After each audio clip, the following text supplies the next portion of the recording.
સારોલી પોલીસે કુંભારિયા ગામ તરફ જતા રોડ પરથી એક મોટરસાયકલ સવાર યુવકની અટકાયત કરી છે, જે પોતાની બાઇકની સીટ નીચે ગેરકાયદેસર માદક પદાર્થ ગાંજાનો જથ્થો છુપાવીને વેચાણ કરવા જઈ રહ્યો હતો.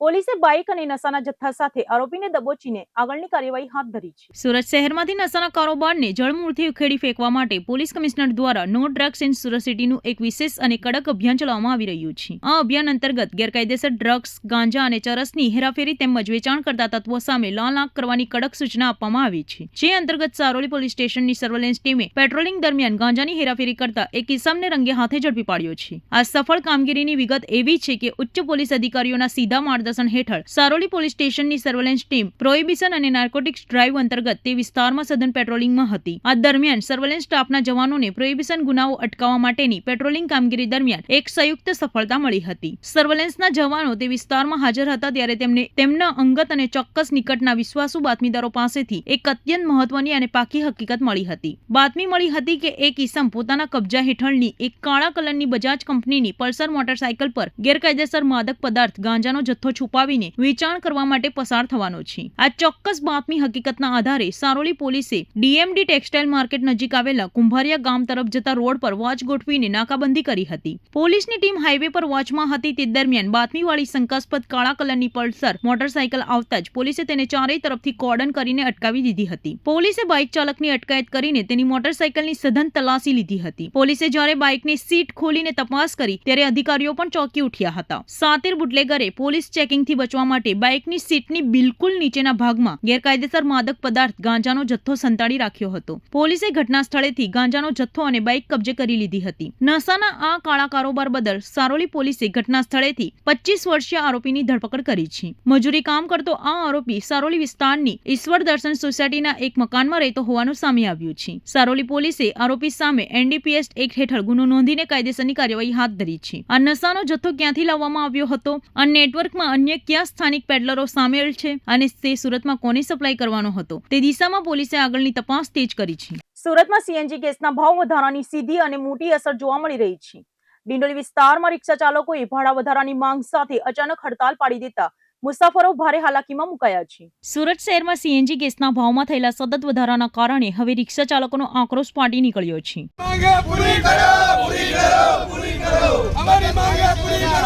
સુરતના ડિંડોલી વિસ્તારમાં આજે વહેલી સવારથી જ સ્થાનિક રિક્ષા ચાલકોએ સ્વયંભૂ રીતે હડતાલનું શસ્ત્ર ઉગામ્યું છે. સીએનજીના કમરતોડ ભાવ વધારા સામે વિરોધ નોંધાવવા માટે રિક્ષા ચાલકોએ પોતાના વાહનોના પૈડા થંભાવી દીધા છે. हम हड़ताल पे इसलिए उतरे क्योंकि गैस का भाव बढ़ा दिया गया है, इसीलिए हम भी अपना किराया बढ़ाना चाहते हैं. और ये खाली यहाँ पे की बात नहीं है, ये कड़ोदरा से लेके लिम्बायत से लेके आसपास 3 रास्ता सब जगह पे हड़ताल हो चुका है और सब जगह पे भाड़ा बढ़ चुका है. तो हमारी भी यही मांग है कि हमारे यहाँ भी भाड़ा बढ़ना चाहिए, क्योंकि यहाँ 5-5, 10-10 किलोमीटर खाली 10 रुपये में लेके जाते हैं. और जिस तरह से गैस का भाव बढ़ रहा है उस तरह से अगर हम 3-3, 4-4 आदमी वहाँ पे लेके जाएंगे तो उतना हमारा भाड़ा नहीं पोसाएगा. अब पूरे दिन खाली गैस का निकलेगा तो कोई मतलब नहीं निकलता है. और कितना भी हम कर ले, रिक्शा एक तो है नहीं, रिक्शा 10 रिक्शा है और उसमें सब 4-4, 5-5 रिक्शा हम 5-5 सवारी भर के ले जाते हैं. पूरा दिन हम चलाएंगे तो उसमें सिर्फ गैस का भाड़ा निकलेगा. इसके लिए हमारी यही मांग है, सरकार से अपील है कि कृपया हमारा भाड़ा बढ़ा दिया जाए. और हमें कोई दंगा फसाद कोई किसी मामले में मैटर नहीं करना है. हम खाली अपने प्रेम पूर्वक अपना भाड़ा बढ़ाने की मांग सरकार के सामने अपील रखते हैं. જેના કારણે સમગ્ર ડિંડોલી અને તેની આસપાસના વિસ્તારોમાં ટ્રાન્સપોર્ટ વ્યવસ્થા ખોરવાઈ ગઈ છે. રિક્ષા ચાલકોની આ અચાનક ઉપડેલી હડતાલને કારણે સવારમાં નોકરી ધંધે અને શાળા કોલેજે જવા નીકળેલા સામાન્ય નાગરિકો મુશ્કેલીમાં મુકાયા હતા. ડિંડોલીમાં કોઈ પણ રિક્ષા ચાલક પેસેન્જરોને બેસાડી રહ્યો નથી. એટલું જ નહીં, અન્ય રિક્ષાઓને પણ અટકાવવામાં આવી રહી છે. કોઈ વૈકલ્પિક સાધન ન મળતા સેંકડો લોકો વહેલી સવારથી જ માઇલો સુધી પગપાળા ચાલવા માટે મજબૂર બન્યા છે. હડતાલ પર ઉતરેલા રિક્ષા ચાલકોનું કહેવું છે કે સુરતમાં ખૂબ જ મોટા પ્રમાણમાં રિક્ષાઓ ચાલે છે અને હજારો પરિવારો આ વ્યવસાય પર નિર્ભર છે. પરંતુ છેલ્લા કેટલાક સમયથી સીએનજી ગેસના ભાવ એટલા વધી ગયા છે કે રિક્ષા ચલાવવી હવે આર્થિક રીતે પોસાય તેમ નથી. રોજ સવારથી સાંજ સુધી મજૂરી કર્યા બાદ પણ ગેસનો ખર્ચ કાઢતા હાથમાં કંઈ બચતું નથી, જેના કારણે રિક્ષા ચાલકોને પોતાનું ઘર ચલાવવામાં ભારે હાલાકીનો સામનો કરવો પડી રહ્યો છે. પોતાની આ આર્થિક કટોકટીમાંથી બહાર નીકળવા માટે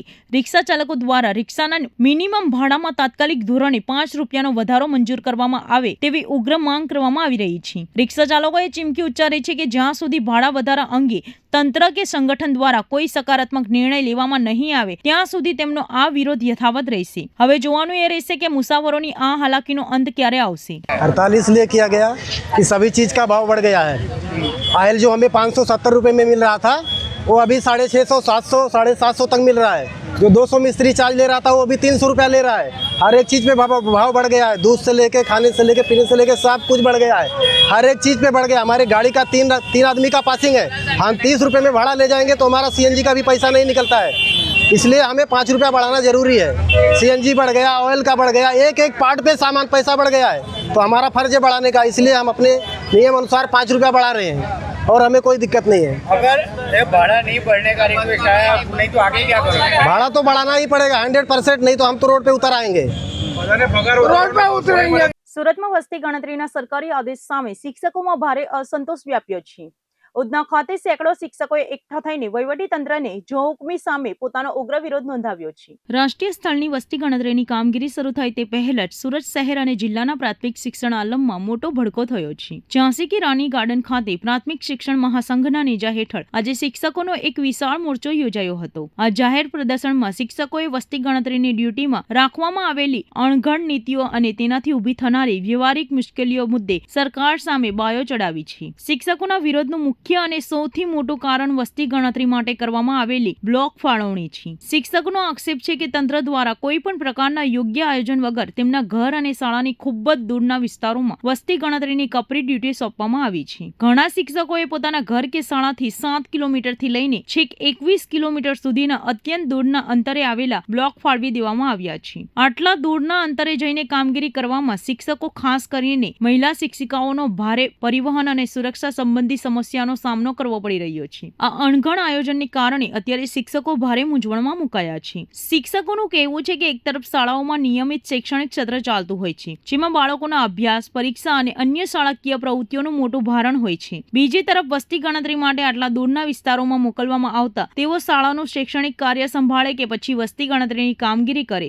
આ બેવડી જવાબદારીઓને કારણે વિદ્યાર્થીઓનો અભ્યાસ બગડવાની ભીતિ પણ શિક્ષકોએ વ્યક્ત કરી છે. પ્રાથમિક શિક્ષણ મહાસંઘ દ્વારા આ વિરોધ પ્રદર્શન દરમિયાન વહીવટી તંત્ર સમક્ષ જુદી જુદી મહત્વની માંગણીઓ મૂકવામાં આવી હતી. જેમાં સૌથી પહેલી માંગ એ છે કે સગર્ભા બહેનો, તાજેતરમાં જ પ્રસૂતિ થઈ હોય તેવી માતાઓ અને જેમને ગંભીર મેડિકલ ઇમરજન્સી કે સ્વાસ્થ્યની મોટી સમસ્યાઓ છે તેવી શિક્ષિકા બહેનોને આ વસ્તી ગણતરીના કાર્યમાંથી સંપૂર્ણપણે મુક્તિ આપવામાં આવે. આ ઉપરાંત કામના ભારણને સપ્રમાણ કરવા માટે એક શિક્ષક એક જ બ્લોકની નીતિ અપનાવવામાં આવે તેવી પણ સખત માંગ કરાઈ છે. શિક્ષકોએ વધુમાં એક ટેકનિકલ સમસ્યા તરફ ધ્યાન દોરતા જણાવ્યું હતું કે આ વખતે વસ્તી ગણતરીની ઘણી કામગીરી મોબાઈલ એપ્લિકેશન દ્વારા કરવાની થાય છે, પરંતુ ઘણા શિક્ષકોના મોબાઈલ ફોનમાં આ સરકારી એપ્લિકેશનના વર્ઝન સપોર્ટ નથી કરી રહ્યા અથવા ટેકનિકલ ખામી સર્જાઈ રહી છે. જેથી જે શિક્ષકોના મોબાઈલ વર્ઝન નથી ચાલી રહ્યા તેમને તંત્ર દ્વારા જરૂરી ડિજિટલ સુવિધા કે વૈકલ્પિક સાધનો તાત્કાલિક પૂરા પાડવામાં આવે. હાલ શિક્ષકોએ ચીમકી આપી છે કે જો તેમના આ ન્યાયિક માંગણીઓ પર સત્વરે વિચાર કરવામાં નહીં આવે તો આગામી દિવસોમાં આ આંદોલનને વધુ તેજ કરવામાં આવશે.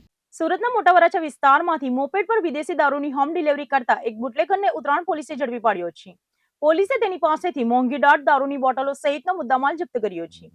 સુરત શહેરમાં નશાના કારોબાર અને બુટલેગરો સામે પોલીસે લાલાક કરી છે. આ દરમિયાન ઉત્તરાયણ પોલીસ મથકની ટીમને બાતમીદારો પાસેથી એક અત્યંત મહત્વની અને ચોક્કસ માહિતી મળી હતી. એક ઈસમ મોપેડ વાહન પર વિદેશી દારૂનો જથ્થો લઈને મોટા વરાછા વિસ્તારમાંથી પસાર થવાનો છે. જે બાતમીના આધારે ઉત્તરાયણ પોલીસે મોટા વરાછા વિસ્તારમાં વોચ ગોઠવીને સઘન ચેકિંગ હાથ ધર્યું હતું. આ દરમિયાન બાતમી મુજબની સુઝુકી બર્ગમેન મોપેડ લઈને પસાર થઈ રહેલા એક શંકાસ્પદ ઈસમને પોલીસે અટકાવ્યો હતો. પોલીસે જ્યારે આ મોપેડ ચાલકની અટકાયત કરી અને વાહનની તલાશી લીધી ત્યારે તેમાંથી મોટી માત્રામાં વિદેશી દારૂનો જથ્થો મળી આવ્યો હતો. પોલીસે ઘટના સ્થળેથી જ આરોપી મનીષ નાનુભાઈ ખેનીની ધરપકડ કરી લીધી છે. આ સાતીર બુટલેગર પોતાની મોંઘીદાટ બર્ગમેન મોપેડનો ઉપયોગ કરીને સુરતના વીઆઈપી ગ્રાહકોને વિદેશી દારૂની હોમ ડિલિવરી કરતો હોવાનું સામે આવ્યું છે. સામાન્ય નાગરિકો કે પોલીસને શંકા ન જાય તે માટે તે મોપેડ પર દારૂ સપ્લાય કરવાનો કિમિયો અપનાવતો હતો. પોલીસે સમગ્ર કાર્યવાહી દરમિયાન આરોપીના કબજામાંથી જુદી જુદી બ્રાન્ડની મોંઘીદાટ વિદેશી દારૂની બોટલો સહિત કુલ 49 ₹50,991 રૂપિયાની મત્તાનો મુદ્દામાલ કબજે કર્યો છે, જેમાં દારૂનો જથ્થો, ગુનામાં વપરાયેલી મોપેડ અને મોબાઈલ ફોન સામેલ છે. પોલીસની પ્રાથમિક પૂછપરછમાં સામે આવ્યું છે કે આ બુટલેગર માત્ર પ્રીમિયમ અને મોંઘી દારૂની બોટલો જ ઓર્ડર લેતો હતો અને ગ્રાહકોને ઘરે જઈને ડિલિવરી આપતો હતો. હાલ તો ઉત્તરાયણ પોલીસે પ્રોહિબિશન એક્ટ હેઠળ ગુનો નોંધીને આરોપી મનીષ ખેનીની વધુ પૂછપરછ હાથ ધરી છે.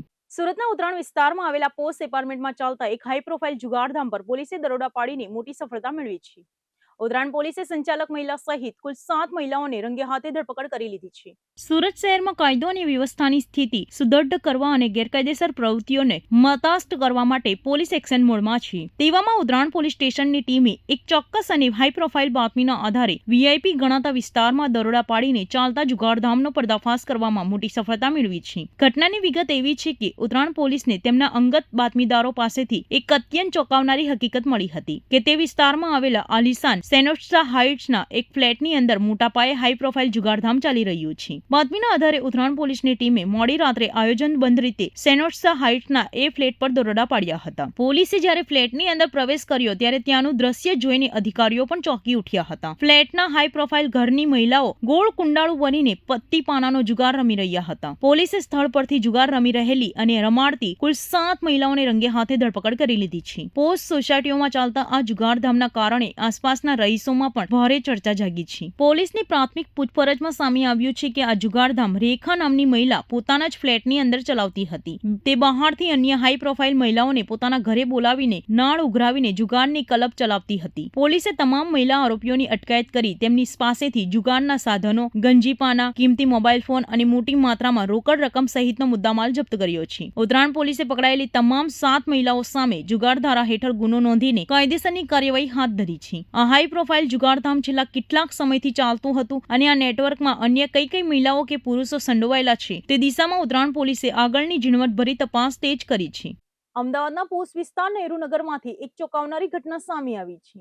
ઝાંસી કી રાની બસ સ્ટેશન પાછળ જમીન વિવાદને લઈને બે પક્ષો વચ્ચે ઉગ્ર બોલાચાલી થઈ હતી. વિવાદ એટલો વધી ગયો કે નિવૃત્ત ડીવાયએસપી અશ્વિન ચૌહાણે પોતાનો આપો ગુમાવ્યો અને પોતાની રિવોલ્વરમાંથી એક પછી એક ધડાધડ 5 રાઉન્ડ ફાયરિંગ કરી દીધું હતું. અમદાવાદનો નહેરુનગર વિસ્તાર આજે વહેલી સવારે ગોળીઓના અવાજથી ધ્રુજી ઉઠ્યો હતો. નહેરુનગર ખાતે આવેલા જાણીતા ઝાંસી કી રાણી બસ સ્ટેશનની બિલકુલ પાછળ આ ભયાનક વાતાવરણ સર્જાયું હતું. માહિતી અનુસાર પોલીસ વિભાગમાંથી નિવૃત્ત થયેલા ડીવાયએસપી અશ્વિન ચૌહાણનો કોઈ શખ્સો સાથે લાંબા સમયથી જમીનનો વિવાદ ચાલી રહ્યો હતો. આજે આ જમીન મામલે બંને પક્ષો આમને સામને આવી ગયા હતા. શરૂઆતમાં બંને વચ્ચે ઉગ્ર દલીલો અને ગાળાગાળી શરૂ થઈ ગઈ હતી, પરંતુ જોતજોતામાં મામલો એટલો બિચકાયો કે નિવૃત્ત ડીવાયએસપી અશ્વિન ચૌહાણે કાયદો અને વ્યવસ્થાના લીરે લીરા ઉડાવતા પોતાની પાસે રહેલી પોલીસ એક્ટિવિટી રિવોલ્વર બહાર કાઢી લીધી હતી. ગુસ્સામાં અંધ બનેલા નિવૃત્ત અધિકારીએ સામેના પક્ષ પર એક પછી એક ધડાકાધડ 5 રાઉન્ડ ફાયરિંગ કર્યું હતું. ધોળા દિવસે જાહેર રોડ પર થયેલા આ ગોળીબારથી ઝાંસી કી રાની બસ સ્ટેન્ડ અને આસપાસના બજારમાં ભારે નાસભાગ મચી ગઈ હતી. મુસાફરો અને સ્થાનિક લોકો પોતાની જાન બચાવવા માટે સુરક્ષિત જગ્યાઓ તરફ દોડવા લાગ્યા હતા અને ક્ષણભરમાં દુકાનોના શટર પડી ગયા હતા. એક નિવૃત્ત ઉચ્ચ પોલીસ અધિકારી જેમને આખી જિંદગી કાયદાનું પાલન કરાવ્યું તેઓ જ આ રીતે કાયદો હાથમાં લેતા જોઈને લોકો પણ સ્તબ્ધ થઈ ગયા હતા. ઘટનાની ગંભીરતાને જોતા જ સ્થાનિક પોલીસ સહિત ક્રાઇમ બ્રાન્ચનો ઉચ્ચ અધિકારીનો કાફલો ઘટના સ્થળે દોડી આવ્યો હતો અને તપાસનો ધમધમાટ શરૂ કર્યો હતો. પોલીસે ઘટના સ્થળેથી ફાયરિંગ કરાયેલા ખાલી કારતૂસ કબજે કર્યા હતા અને આસપાસના સીસીટીવી ફૂટેજ પણ તપાસવામાં આવી રહ્યા છે. પોલીસ હવે એ દિશામાં તપાસ કરી રહી છે કે નિવૃત્તિ બાદ પણ આ રિવોલ્વર તેમની પાસે કયા નિયમો હેઠળ હતી અને આ હથિયાર લાયસન્સ વાળું છે કે નહીં. સદનસીબે આ અંધાધૂંધ ગોળીબારમાં કોઈ જાનહાનિ થઈ નથી કે કોઈને ગંભીર ઈજા પહોંચી નથી, જે એક મોટી રાહતની વાત છે. પરંતુ જાહેર રસ્તા પર પૂર્વ પોલીસ અધિકારીનું આ પ્રકારનું હિંસક વલણ અમદાવાદ જેવા મેટ્રો સિટીની સુરક્ષા પર ગંભીર સવાલો ઉભા કરે છે. હાલમાં પોલીસ નિવૃત્ત ડીવાયએસપી અશ્વિન ચૌહાણ સામે ગુનો નોંધી તેમની અટકાયત કરવાની કાનૂની પ્રક્રિયા હાથ ધરાઈ રહી છે. સુરત શહેરની સચિન પોલીસે ઈદના તહેવારને ધ્યાનમાં રાખીને પ્રોહિબિશન પ્રવૃત્તિઓ સામે મોટી કાર્યવાહી હાથ ધરી છે.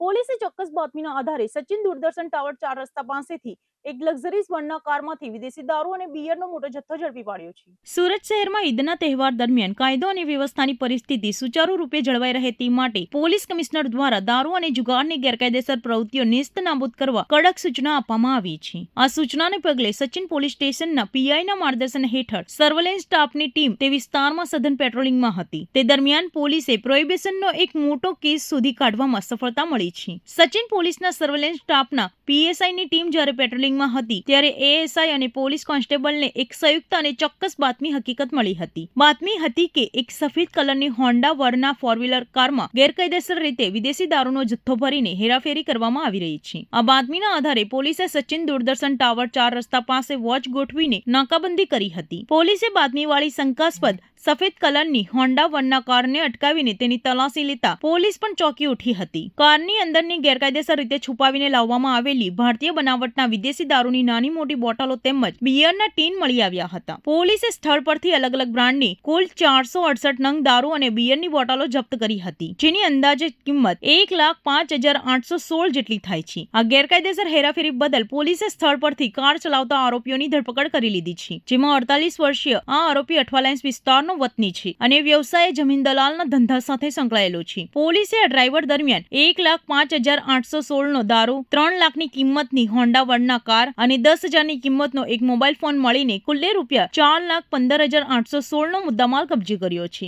સચિન પોલીસે પકડાયેલા આરોપીઓ વિરુદ્ધ ગુજરાત નશાબંધી અધિનિયમની વિવિધ કલમો હેઠળ ગુનો નોંધીને તેની વિધિવત ધરપકડ કરી છે. તહેવારોના દિવસોમાં આ દારૂનો જથ્થો ક્યાંથી લાવવામાં આવ્યો હતો અને સુરતમાં કોને સપ્લાય કરવાનો હતો તે દિશામાં સચિન પોલીસના સર્વેલન્સ સ્ટાફે આગળની ઝીણવટભરી તપાસ તેજ કરી છે.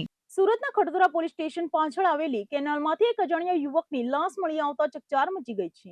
સુરત શહેરમાંથી કેનાલ કે અવાવરૂ જગ્યાએથી બિનવારસી લાશ મળવાનો સિલસિલો યથાવત રહ્યો છે. ખડોદરા પોલીસ મથકની બિલકુલ પાછળના ભાગે આવેલી કેનાલમાંથી મોડી રાત્રે એક અજાણ્યા યુવકનો મૃતદેહ મળી આવતા સમગ્ર વિસ્તારમાં ભારે ચકચાર મચી ગઈ હતી. ઘટનાની વિગત એવી છે કે ખડોદરા પોલીસ સ્ટેશનની પાછળ અને આઈએનએસ હોસ્પિટલ નજીકથી પસાર થતી કેનાલના પાણીમાં એક યુવકની લાશ તરતી હોવાનું ત્યાંથી પસાર થતા સ્થાનિક લોકોના ધ્યાને આવ્યું હતું. કેનાલમાં લાશ હોવાની વાત વાયુવેગે પ્રસરતા જ ત્યાં લોકોના ટોળેટોળા ઉમટી પડ્યા હતા. આ અંગે સ્થાનિક રહીશોએ તુરંત જ પોલીસ કંટ્રોલ રૂમ અને સ્થાનિક પોલીસને જાણ કરી હતી. કેનાલમાં લાશ હોવાની માહિતી મળતા જ ખડોદરા પોલીસનો કાફલો તાત્કાલિક ઘટના સ્થળે દોડી ગયો હતો. પોલીસે સ્થાનિક લોકો અને તરવૈયાઓની મદદથી કેનાલના પાણીમાંથી યુવકના મૃતદેહને બહાર કાઢ્યો હતો. પોલીસે પ્રાથમિક તપાસ કરતા આ મૃતદેહ આશરે 30 થી 40 વર્ષના અજાણ્યા યુવકનું હોવાનું બહાર આવ્યું છે. યુવકે કયા સંજોગોમાં કેનાલમાં ઝપલાવ્યું કે પછી તેની સાથે કોઈ અઘટિત ઘટના બની છે તે રહસ્ય હજુ અકબંધ છે. પોલીસે ઘટના સ્થળે પંચનામું કરીને કાયદેસરની કાર્યવાહી શરૂ કરી છે.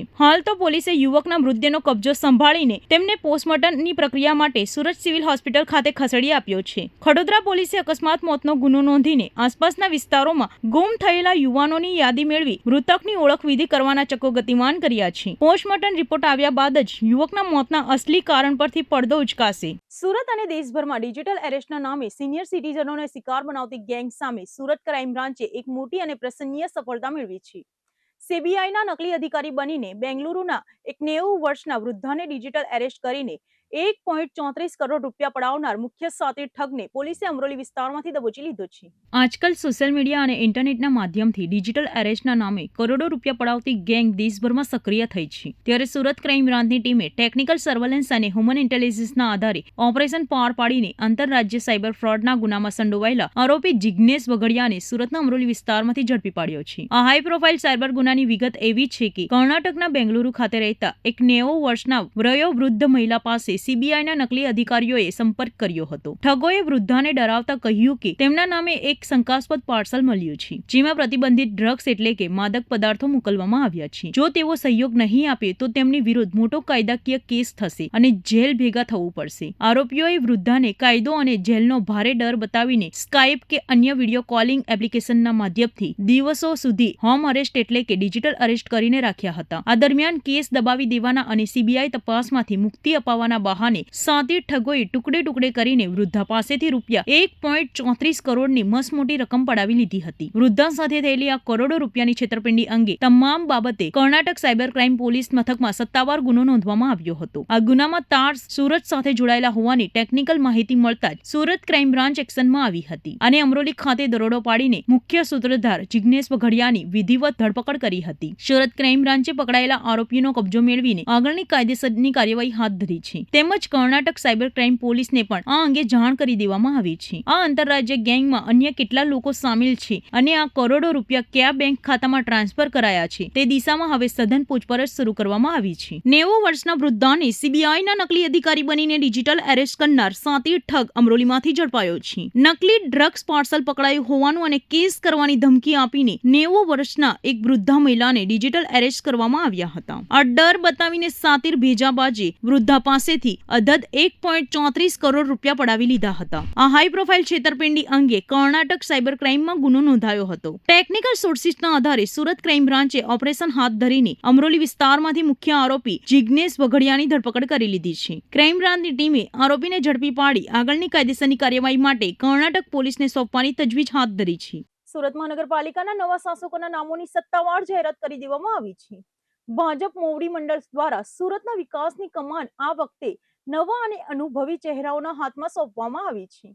સુરતના આગામી 2.5 વર્ષના કાર્યકાળ માટે મેયર, ડેપ્યુટી મેયર અને સ્ટેન્ડિંગ કમિટીના ચેરમેન સહિતના તમામ પદ માટે સસ્પેન્સનો અંત આવ્યો છે. સુરત મહાનગરપાલિકાના સર્વોચ્ચ પદ એટલે કે સુરતના પ્રથમ નાગરિક એવા મેયર પદ માટે વોર્ડ નંબર 14 ઉમરવાડા માતાવારી વિસ્તારના લોકપ્રિય કોર્પોરેટર માયાબેન માવાણીની વરણી કરવામાં આવી છે. માયાબેન માવાણી સંગઠન અને જનતા વચ્ચે મજબૂત પકડ ધરાવે છે અને હવે તેમના નેતૃત્વમાં સુરતના વિકાસ કાર્યોને નવી ગતિ મળશે. બીજી તરફ સુરતના ડેપ્યુટી મેયર તરીકે વોર્ડ નંબર 27 ડિંડોલી વિસ્તારના સક્રિય કોર્પોરેટર સુધાકર ચૌધરીના નામ પર મહોર મારવામાં આવી છે. ડિંડોલી અને આસપાસના વિસ્તારોમાં સુધાકર ચૌધરીએ કરેલી પાયાની કામગીરીને ધ્યાનમાં રાખીને પક્ષ દ્વારા તેમને આ મહત્વની જવાબદારી સોંપવામાં આવી છે. મેયર અને ડેપ્યુટી મેયરની આ નવી જોડી સુરત શહેરના આધુનિકરણ અને વહીવટી પ્રક્રિયાને વધુ સુદૃઢ બનાવવા માટે સાથે મળીને કામ કરશે. મહાનગરપાલિકાની તિજોરીની ચાવી જેમના હાથમાં હોય છે તેવા સૌથી પાવરફુલ પદ એટલે કે સ્ટેન્ડિંગ કમિટીના ચેરમેન તરીકે વોર્ડ નંબર 9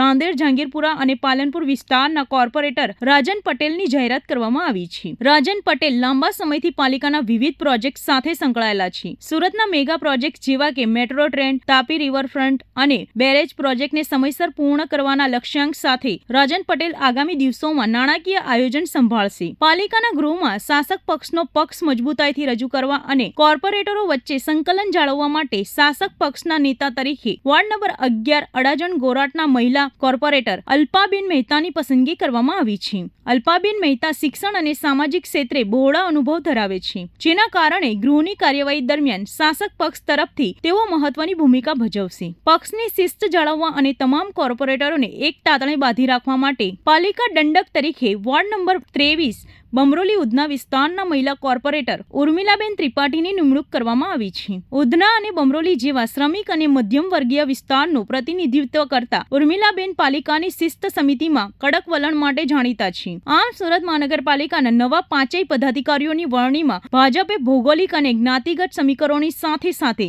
મહિલા સશક્તિકરણ પર પણ વિશેષ ભાર મૂક્યો છે. 5 માંથી 3 મહત્વના પદો પર મહિલાઓની વરણી કરીને ભાજપે અનોખો પ્રયોગ કર્યો છે. હવે જોવાનું એ રહેશે કે નવી ટીમ સુરતના સ્માર્ટ સિટીના સપનાને કેટલી ઝડપથી સાકાર કરે છે. સુરતની જાણીતી ડાયમંડ હોસ્પિટલના તબીબોએ તબીબી જગતમાં એક અદ્ભુત અને જટિલ સર્જરી કરીને 49 વર્ષીય મહિલા દર્દીને નવજીવન આપ્યું છે.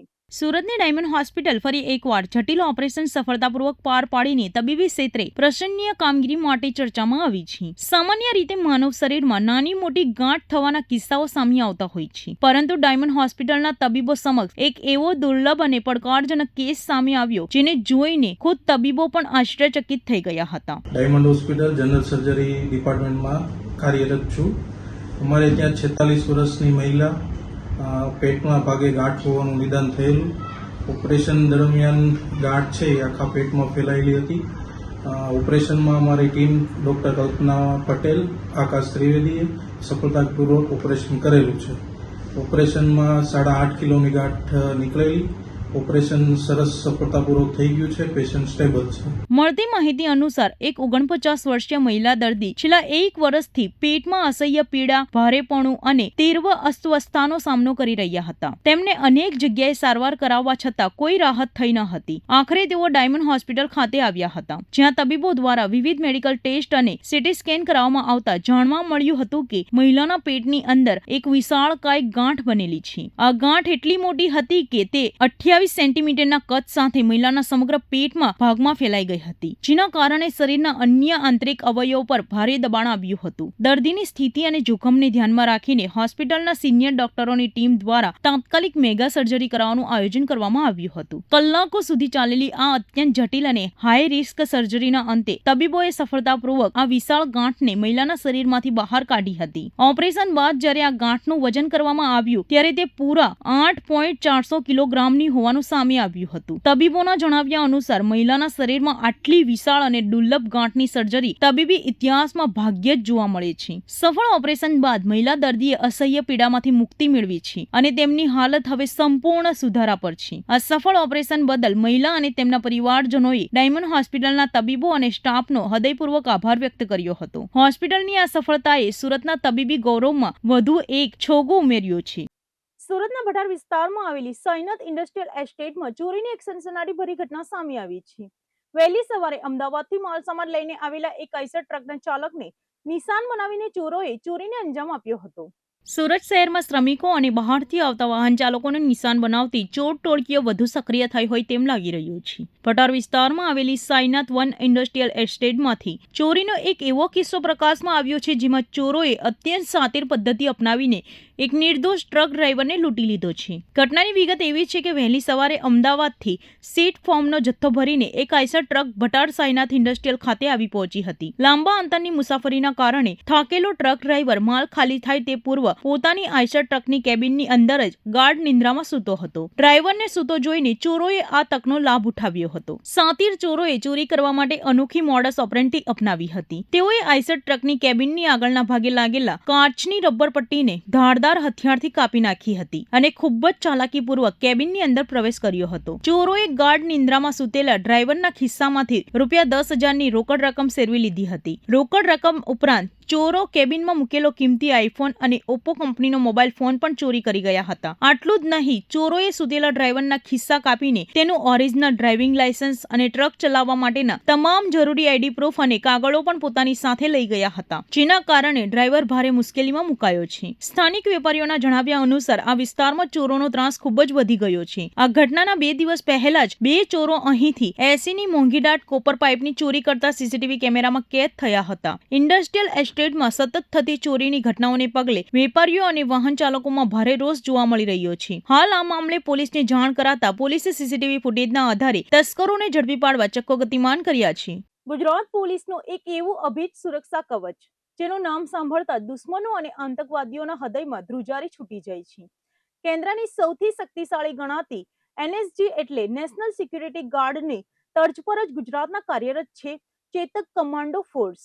ગાંધીનગર સ્થિત એન્ટી ટેરરિસ્ટ સ્કોડ એટલે કે ATSના તાબા હેઠળ કામ કરતી આ ફોર્સની અત્યાધુનિક તાલીમ અને શક્તિઓ વિશે જોઈએ અમારા આ ખાસ અહેવાલમાં. કોઈ પણ મોટો આતંકવાદી હુમલો હોય, બંધક કટોકટી હોય કે પછી high profile secret operation, Gujarat પોલીસની એક એવી જાબાઝ વિંગ છે જે પળવારમાં ઓપરેશન પાર પાડવા માટે જાણીતી છે. આ ફોર્સ એટલે ચેતક કમાન્ડો ફોર્સ. કેન્દ્ર સરકારની NSG કમાન્ડો ફોર્સની જેમ જ ગુજરાત પોલીસની આ ખાસ task force Gandhinagar anti terrorist squad હેઠળ 24 કલાક એલર્ટ મોડ પર કામ કરે છે. આ ફોર્સમાં જોડનારા તમામ અધિકારીઓ અને કર્મચારીઓ વન મેન આર્મી સમાન હોય છે. આ કમાન્ડો ફોર્સની સૌથી મોટી વિશેષતા એ છે કે તેનો દરેક જવાન મલ્ટીટાસ્કિંગ હોય છે. એટલે કે જે જવાન વાહન ચલાવીને ઘટના સ્થળે આવે છે તે ડ્રાઈવર પણ ગાડી પાર્ક કર્યા બાદ તુરંત જ અત્યાધુનિક વેપન હાથમાં લઈને ઓપરેશનમાં જોડાવા માટે સંપૂર્ણ સક્ષમ અને સજ્જ હોય છે. ચેતક કમાન્ડો ફોર્સમાં સ્થાન મેળવવું જરાય સરળ નથી. ગુજરાત પોલીસના જાબાઝ જવાનો અને અધિકારીઓમાંથી જેઓ અત્યંત અઘરી ગણાતી સાયક્રોમેટ્રિક અને ફિઝિકલ એટલે કે શારીરિક પરીક્ષા પાસ કરે તેમને જ આ ફોર્સમાં એન્ટ્રી મળે છે. આ પસંદગી પામેલા જવાનોને દેશના સર્વોચ્ચ ટ્રેનિંગ સેન્ટરો એવા માનેસર અને જોધપુર ખાતે મોકલીને ઇન સર્વિસ અત્યંત સખત અને કઠોર તાલીમ આપવામાં આવે છે. સંપૂર્ણ કાળા યુનિફોર્મમાં સજ્જ રહેતી આ કમાન્ડો ફોર્સ પાસે દુનિયાનો સૌથી આધુનિક હથિયારો સ્ટેન્ડ બાય હોય છે, જેમાં MP5, AK-47, LMG, Glock, pistol, sniper gun અને SIG રાઇફલ જેવા ઘાતક વેપન સામેલ છે. કોઈ પણ સિક્રેટ કે જોખમી ઓપરેશનને સફળ બનાવવા માટે આ જવાનો શારીરિક તાકાતની સાથે મજબૂત મનોબળ કેળવે છે. દેશ અને રાજ્યની સુરક્ષા સામે જ્યારે પણ મોટું સંકટ આવે ત્યારે પોતાના જીવની પરવા કર્યા વગર કાળ બનીને તૂટી પડવા માટે આવા 500 જાબાઝ જવાનોની આજે ફોજ આપણા ગૃહ વિભાગના નેજા હેઠળ મુખ્ય મથકે હંમેશા તૈનાત રહે છે. ગુજરાતની અસ્મિતા અને સુરક્ષાના આ અસલી રખેવાળો પર આજે દરેક ગુજરાતવાસીઓને ગર્વ છે. વિસ્તાન વિસ્તારમાં છેલ્લા 2 દિવસથી બિનવારસી હાલતમાં પડી રહેલી સુરત મહાનગરપાલિકાની એક કચરા ગાડી પાછળ અકસ્માત સર્જાયો હતો. આ અકસ્માત બાદ ડોર ટુ ડોર કચરા ગાડીની અંદરથી કંઈક એવું મળી આવ્યું કે સ્થાનિક લોકોના ટોળેટોળા ઉમટી પડ્યા હતા અને ભારે હોબાળો મચી ગયો હતો. ઘટનાની ગંભીરતાને જોતા જ ભેસ્તાન પોલીસનો મોટો કાફલો તાત્કાલિક ઘટના સ્થળે દોડી ગયો હતો. સુરત શહેરના ભેસ્તાન પોલીસ સ્ટેશન વિસ્તારમાં આજે અચાનક જ કાયદો અને વ્યવસ્થાની સ્થિતિ વણસે તેવો એક ગંભીર કિસ્સો પ્રકાશમાં આવ્યો છે. ભેસ્તાનના એક મુખ્ય માર્ગ પર સુરત મહાનગરપાલિકાની ડોર ટુ ડોર કચરા એકત્રિત કરતી એક ગાડી છેલ્લા 2 દિવસથી કોઈ પણ પ્રકારની દેખરેખ વગર બિનવારસી હાલતમાં પડી રહી હતી. તંત્રની ઘોર બેદરકારી વચ્ચે રસ્તા પર પડેલી આ કચરા ગાડીની પાછળ આજે અચાનક જ એક અન્ય વાહન ધડાકાભેર અથડાતા અકસ્માત સર્જાયો હતો. અકસ્માતનો અવાજ આવતા જ આસપાસના લોકો તાત્કાલિક મદદ માટે ઘટના સ્થળે દોડી આવ્યા હતા. જોકે અકસ્માત બાદ જ્યારે સ્થાનિક લોકો કચરા ગાડીની નજીક પહોંચ્યા અને ગાડીની અંદર નજર પડી ત્યારે ત્યાં હાજર તમામ લોકો ચોંકી ઉઠ્યા હતા. આ ડોર ટુ ડોર કચરા ગાડીની અંદરના ભાગમાં મોટા જથ્થામાં અત્યંત શંકાસ્પદ માંસ ભરેલું દેખાયું હતું. મહાનગરપાલિકાની કચરા ગાડીમાં આ પ્રકારે શંકાસ્પદ માંસની હેરફેર થઈ રહી હોવાની વાત વાયુ વેગે પ્રસરતા જોતજોતામાં સ્થાનિક લોકોના મોટા ટોળેટોળા ઘટના સ્થળે જમા થઈ ગયા હતા. ધાર્મિક અને સામાજિક લાગણીઓ દુભાતા લોકોમાં ભારે આક્રોશ ફેલાયો હતો અને લોકોએ રોડ પર જ ઉગ્ર હોબાળો મચાવવાનું શરૂ કરી દીધું હતું. ભેસ્તાન જેવા સંવેદનશીલ વિસ્તારમાં કચરા ગાડીમાંથી શંકાસ્પદ માંસ મળવા અંગે કલાકો સુધી હોબાળો ચાલતા વાતાવરણ ભારે તંગ બની ગયું હતું. ઘટનાની ગંભીરતા અને સ્થાનિક લોકોના ગુસ્સાને જોતા જ કોઈ અનિચ્છનીય બનાવ ન બને તે માટે ભેસ્તાન પોલીસ સ્ટેશનનો ઉચ્ચ અધિકારીઓ સહિતનો મોટો કાફલો તાત્કાલિક પ્રભાવથી ઘટના સ્થળે દોડી આવ્યો હતો. પોલીસે સૌથી પહેલા આક્રોશિત ભીડને શાંત પાડવાનો પ્રયાસ કર્યો હતો અને કાયદેસરની કડક કાર્યવાહીની ખાતરી આપીને મામલો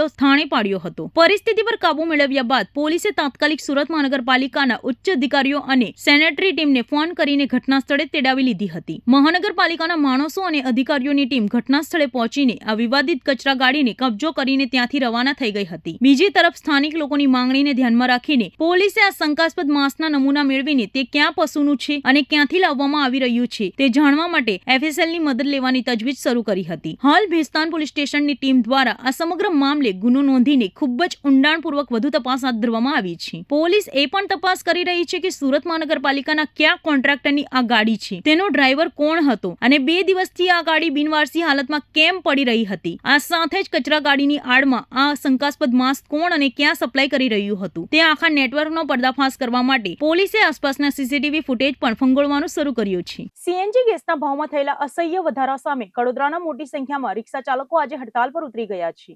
રિક્ષા ચાલકોએ રોડ પર ઉતરીને સરકાર વિરુદ્ધ ઉગ્ર વિરોધ પ્રદર્શન કર્યું હતું. મોંઘવારીના આ જમાનામાં સામાન્ય અને મધ્યમ વર્ગ માટે વધુ એક મોટો ફટકો પડ્યો છે. સુરતના કડોદરા વિસ્તારમાં CNG ગેસના ભાવ વધારાના વિરોધમાં મોટી સંખ્યામાં રિક્ષા ચાલકોએ અચાનક જ હડતાલનું શસ્ત્ર ઉગામ્યું છે. કડોદરા અને તેની આસપાસના વિવિધ રૂટ પર દોડતી હજારો રિક્ષાઓના પૈડા આજે થંભી ગયા છે. बाकायदे से 10 रुपया बोल रहा है तो 10 रुपया बढ़ाइए, 5 बोल रहा है तो 5 बढ़ाइए. हम अपने हिसाब से सब आदमी के हिसाब से सहमति है और यही होना चाहिए कि यहाँ कड़ोदरा से लेके आई माता तक का भाड़ा 20 रुपया था, उसे हमें 30 करना है.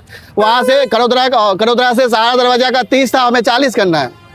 हाँ, अगर ये मांग हमारी पूरी नहीं हो रही तो हम लोग तत्काल अनशन पे बैठ जाएंगे, हड़ताल करेंगे, नहीं तो हमें हमारी मांग पूरी करवा के दिया जाए. पहले कितना भाव था CNG? पहले 80 रुपये भारत अपना CNG का भाव था, अभी 84 रुपये हो गया है. तो पहले क्या था, हम लोगों का किसी तरह से चला लेते थे, अभी हम लोगों का नहीं चलने जैसा रह गया है. क्या मांगे सर? हमारी यही मांग है कि हमें हमारा भाड़ा उचित होना चाहिए. जो भाव नहीं बढ़ेगा तो क्या करेंगे? हम लोग अनशन पे बैठेंगे, रिक्शा हड़ताल करेंगे. જેના કારણે સમગ્ર પરિવહન વ્યવસ્થા ખોરવાઈ ગઈ છે. આ હડતાલ પાછળનું મુખ્ય કારણ સીએનજી ગેસના દિન પ્રતિદિન વધતા ભાવો છે. રિક્ષા ચાલકોએ સરકાર સામે ભારે રોષ વ્યક્ત કરતા જણાવ્યું છે કે इसके लिए हम लोग रिक्शा हड़ताल पे उतरे हुए हैं कि हमारा भाड़ा बढ़ना चाहिए. अभी पार्टी है, यहाँ से हमारा 12 किलोमीटर है. 12 किलोमीटर का 20 रुपये हमारे को नहीं पोसाता है. इसके वजह से हमारे को 10 रुपये हमारे को बढ़ाना है. हमारे को सीधा भाड़ा करना है. सारोली से आई माता तक 30 रुपये होना चाहिए और इंटरसिटी से सारा दरवाजा 40 और सूरत स्टेशन 50.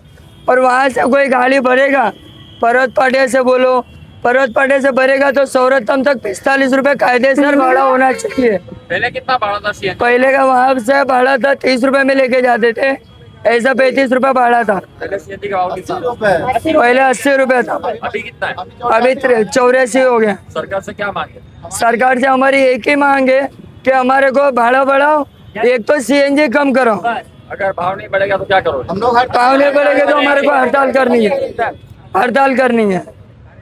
અગાઉ જે સીએનજી ગેસનો ભાવ પ્રતિ કિલો 80 રૂપિયા હતો તે હવે વધીને 84 રૂપિયા પ્રતિ કિલો પર પહોંચી ગયો છે. માત્ર થોડા જ સમયમાં પ્રતિ કિલોએ 4 રૂપિયાનો તોતિંગ વધારો ઝીકી દેવામાં આવતા રિક્ષા ચાલકોનું બજેટ સંપૂર્ણપણે ખોરવાઈ ગયું છે. આંદોલન કરી રહેલા રિક્ષા ચાલકોનો આક્ષેપ છે કે એક તરફ ગેસના ભાવ આસમાને પહોંચી ગયા છે અને બીજી તરફ મોંઘવારી સતત વધી રહી છે. આવા સંજોગોમાં આખો દિવસ રિક્ષા ચલાવ્યા બાદ પણ ગેસનો ખર્ચ કાઢતા હાથમાં માંડ થોડા રૂપિયા બચે છે, જેનાથી પરિવારનું ગુજરાન ચલાવવું બિલકુલ અશક્ય બની ગયું છે. રિક્ષાના મેન્ટેનન્સ અને ગેસના ખર્ચા સામે કમાણી નહીવત થઈ ગઈ છે. આ પરિસ્થિતિમાંથી બહાર આવવા માટે રિક્ષા એસોસિએશનને અને ચાલકોએ સરકાર સમક્ષ બે મુખ્ય માંગણીઓ મૂકી છે. કાં તો સરકાર દ્વારા સીએનજી ગેસના ભાવમાં તાત્કાલિક ઘટાડો કરવામાં આવે અથવા તો રિક્ષાના વિવિધ રૂટોના સત્તાવાર ભાડામાં યોગ્ય વધારો મંજૂર કરવામાં આવે. રિક્ષા ચાલકોએ ચીમકી આપી છે કે જો આગામી દિવસોમાં તેમની આ ન્યાયિક માંગણીઓ સ્વીકારવામાં નહીં આવે તો આ હડતાલને વધુ ઉગ્ર બનાવીને મોટું આંદોલન છેડવામાં આવશે. બીજી તરફ રિક્ષા ચાલકોની આ ઓચિંતી હડતાલને કારણે વહેલી સવારથી જ સામાન્ય મુસાફરો,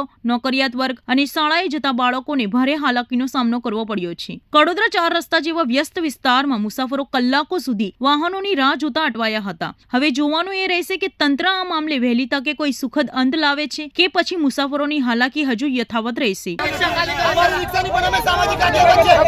શાંતિથી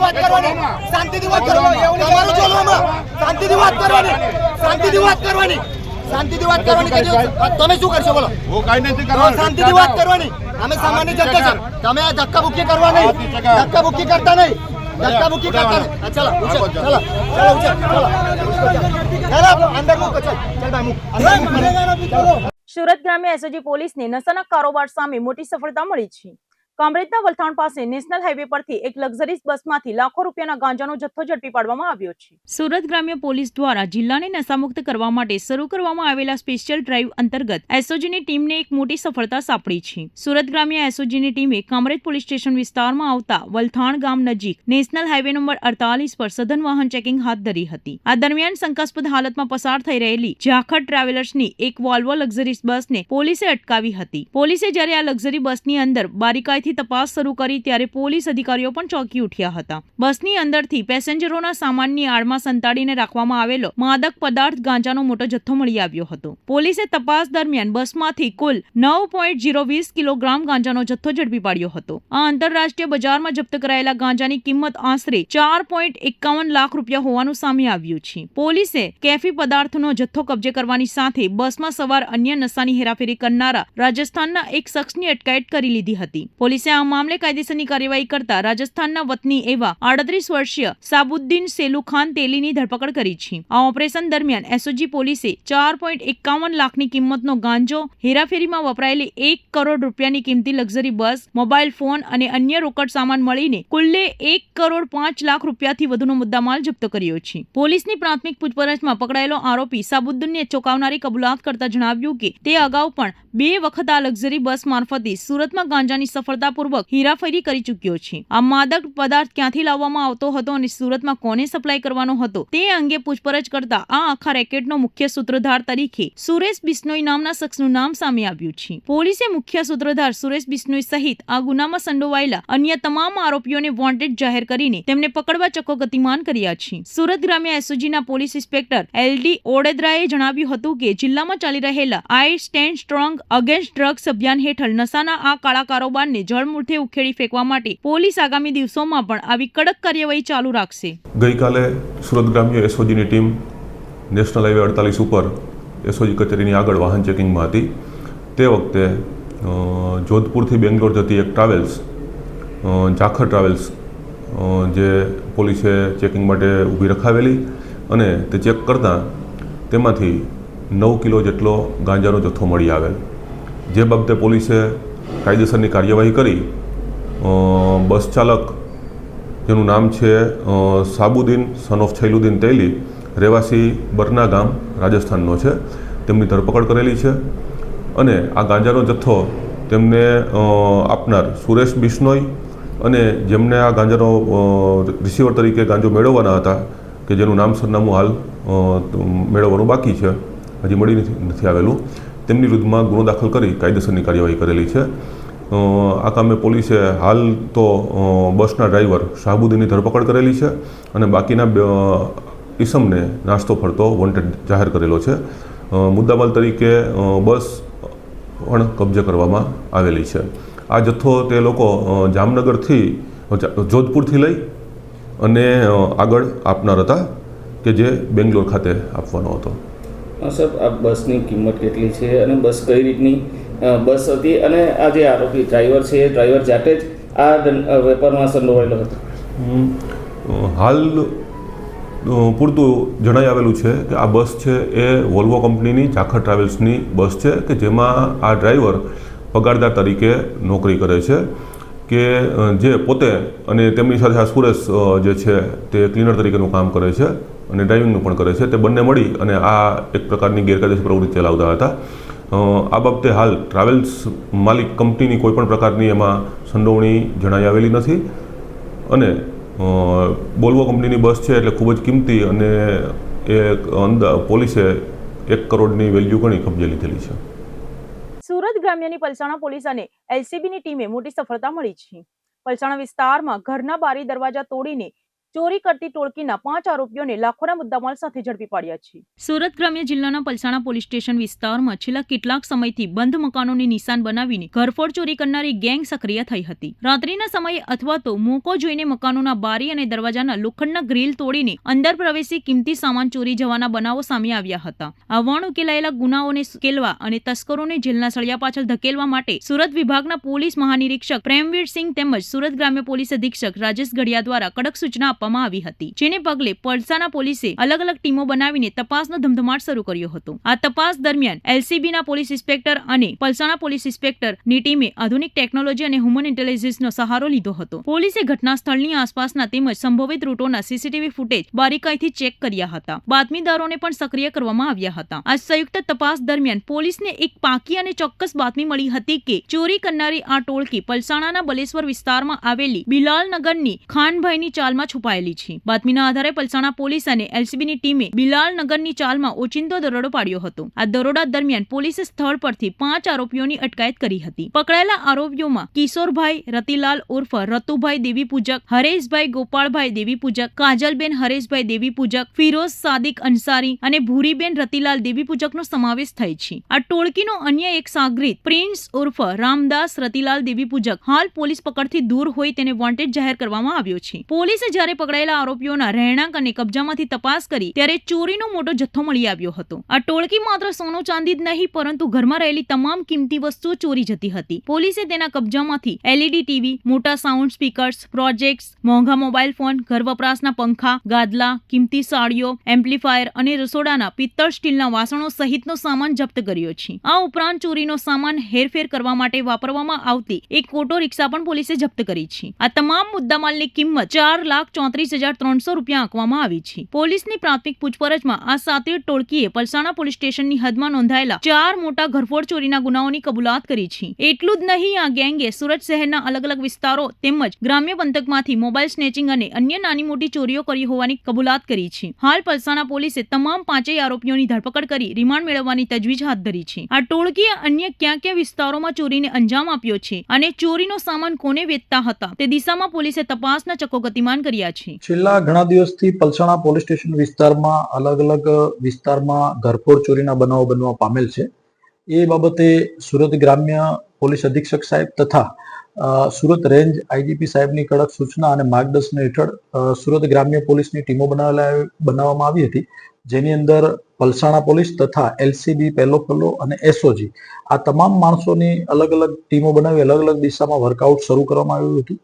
જે વર્કઆઉટમાં ટેકનિકલ સોર્સ અને હ્યુમન સોર્સનો ઉપયોગ કરી અને આજ રોજ આ ટીમોએ અલગ અલગ 4 ઘરફોડ ચોરીઓના આરોપીઓ મુદ્દામાલ સાથે પકડી પાડેલ છે, જેની અંદર પલસાણા પોસ્ટે વિસ્તારમાં અલગ અલગ 4 જગ્યાએ જે ચોરી થઈ છે એની અંદર કુલ 4,34,300 રૂપિયાનો મુદ્દામાલ આરોપીઓના ઘરેથી આ ટીમોએ રિકવર કરેલો છે તથા 5 આરોપી જેમાં કિશોરભાઈ રતિલાલભાઈ, પછી હરેશભાઈ ગોપાળભાઈ, ફિરોજ સાદિક, કાજલબેન, ભૂરીબેન આ 5 આરોપીઓને ધોરણસર અટક કરવામાં આવેલા છે અને એક આરોપી પ્રિન્સ ઉર્ફે રામદાસ રતિલાલ દેવી પૂજક જે વોન્ટેડ જાહેર કરેલ છે અને આ દિશામાં હાલ આગળ તપાસ જારી છે.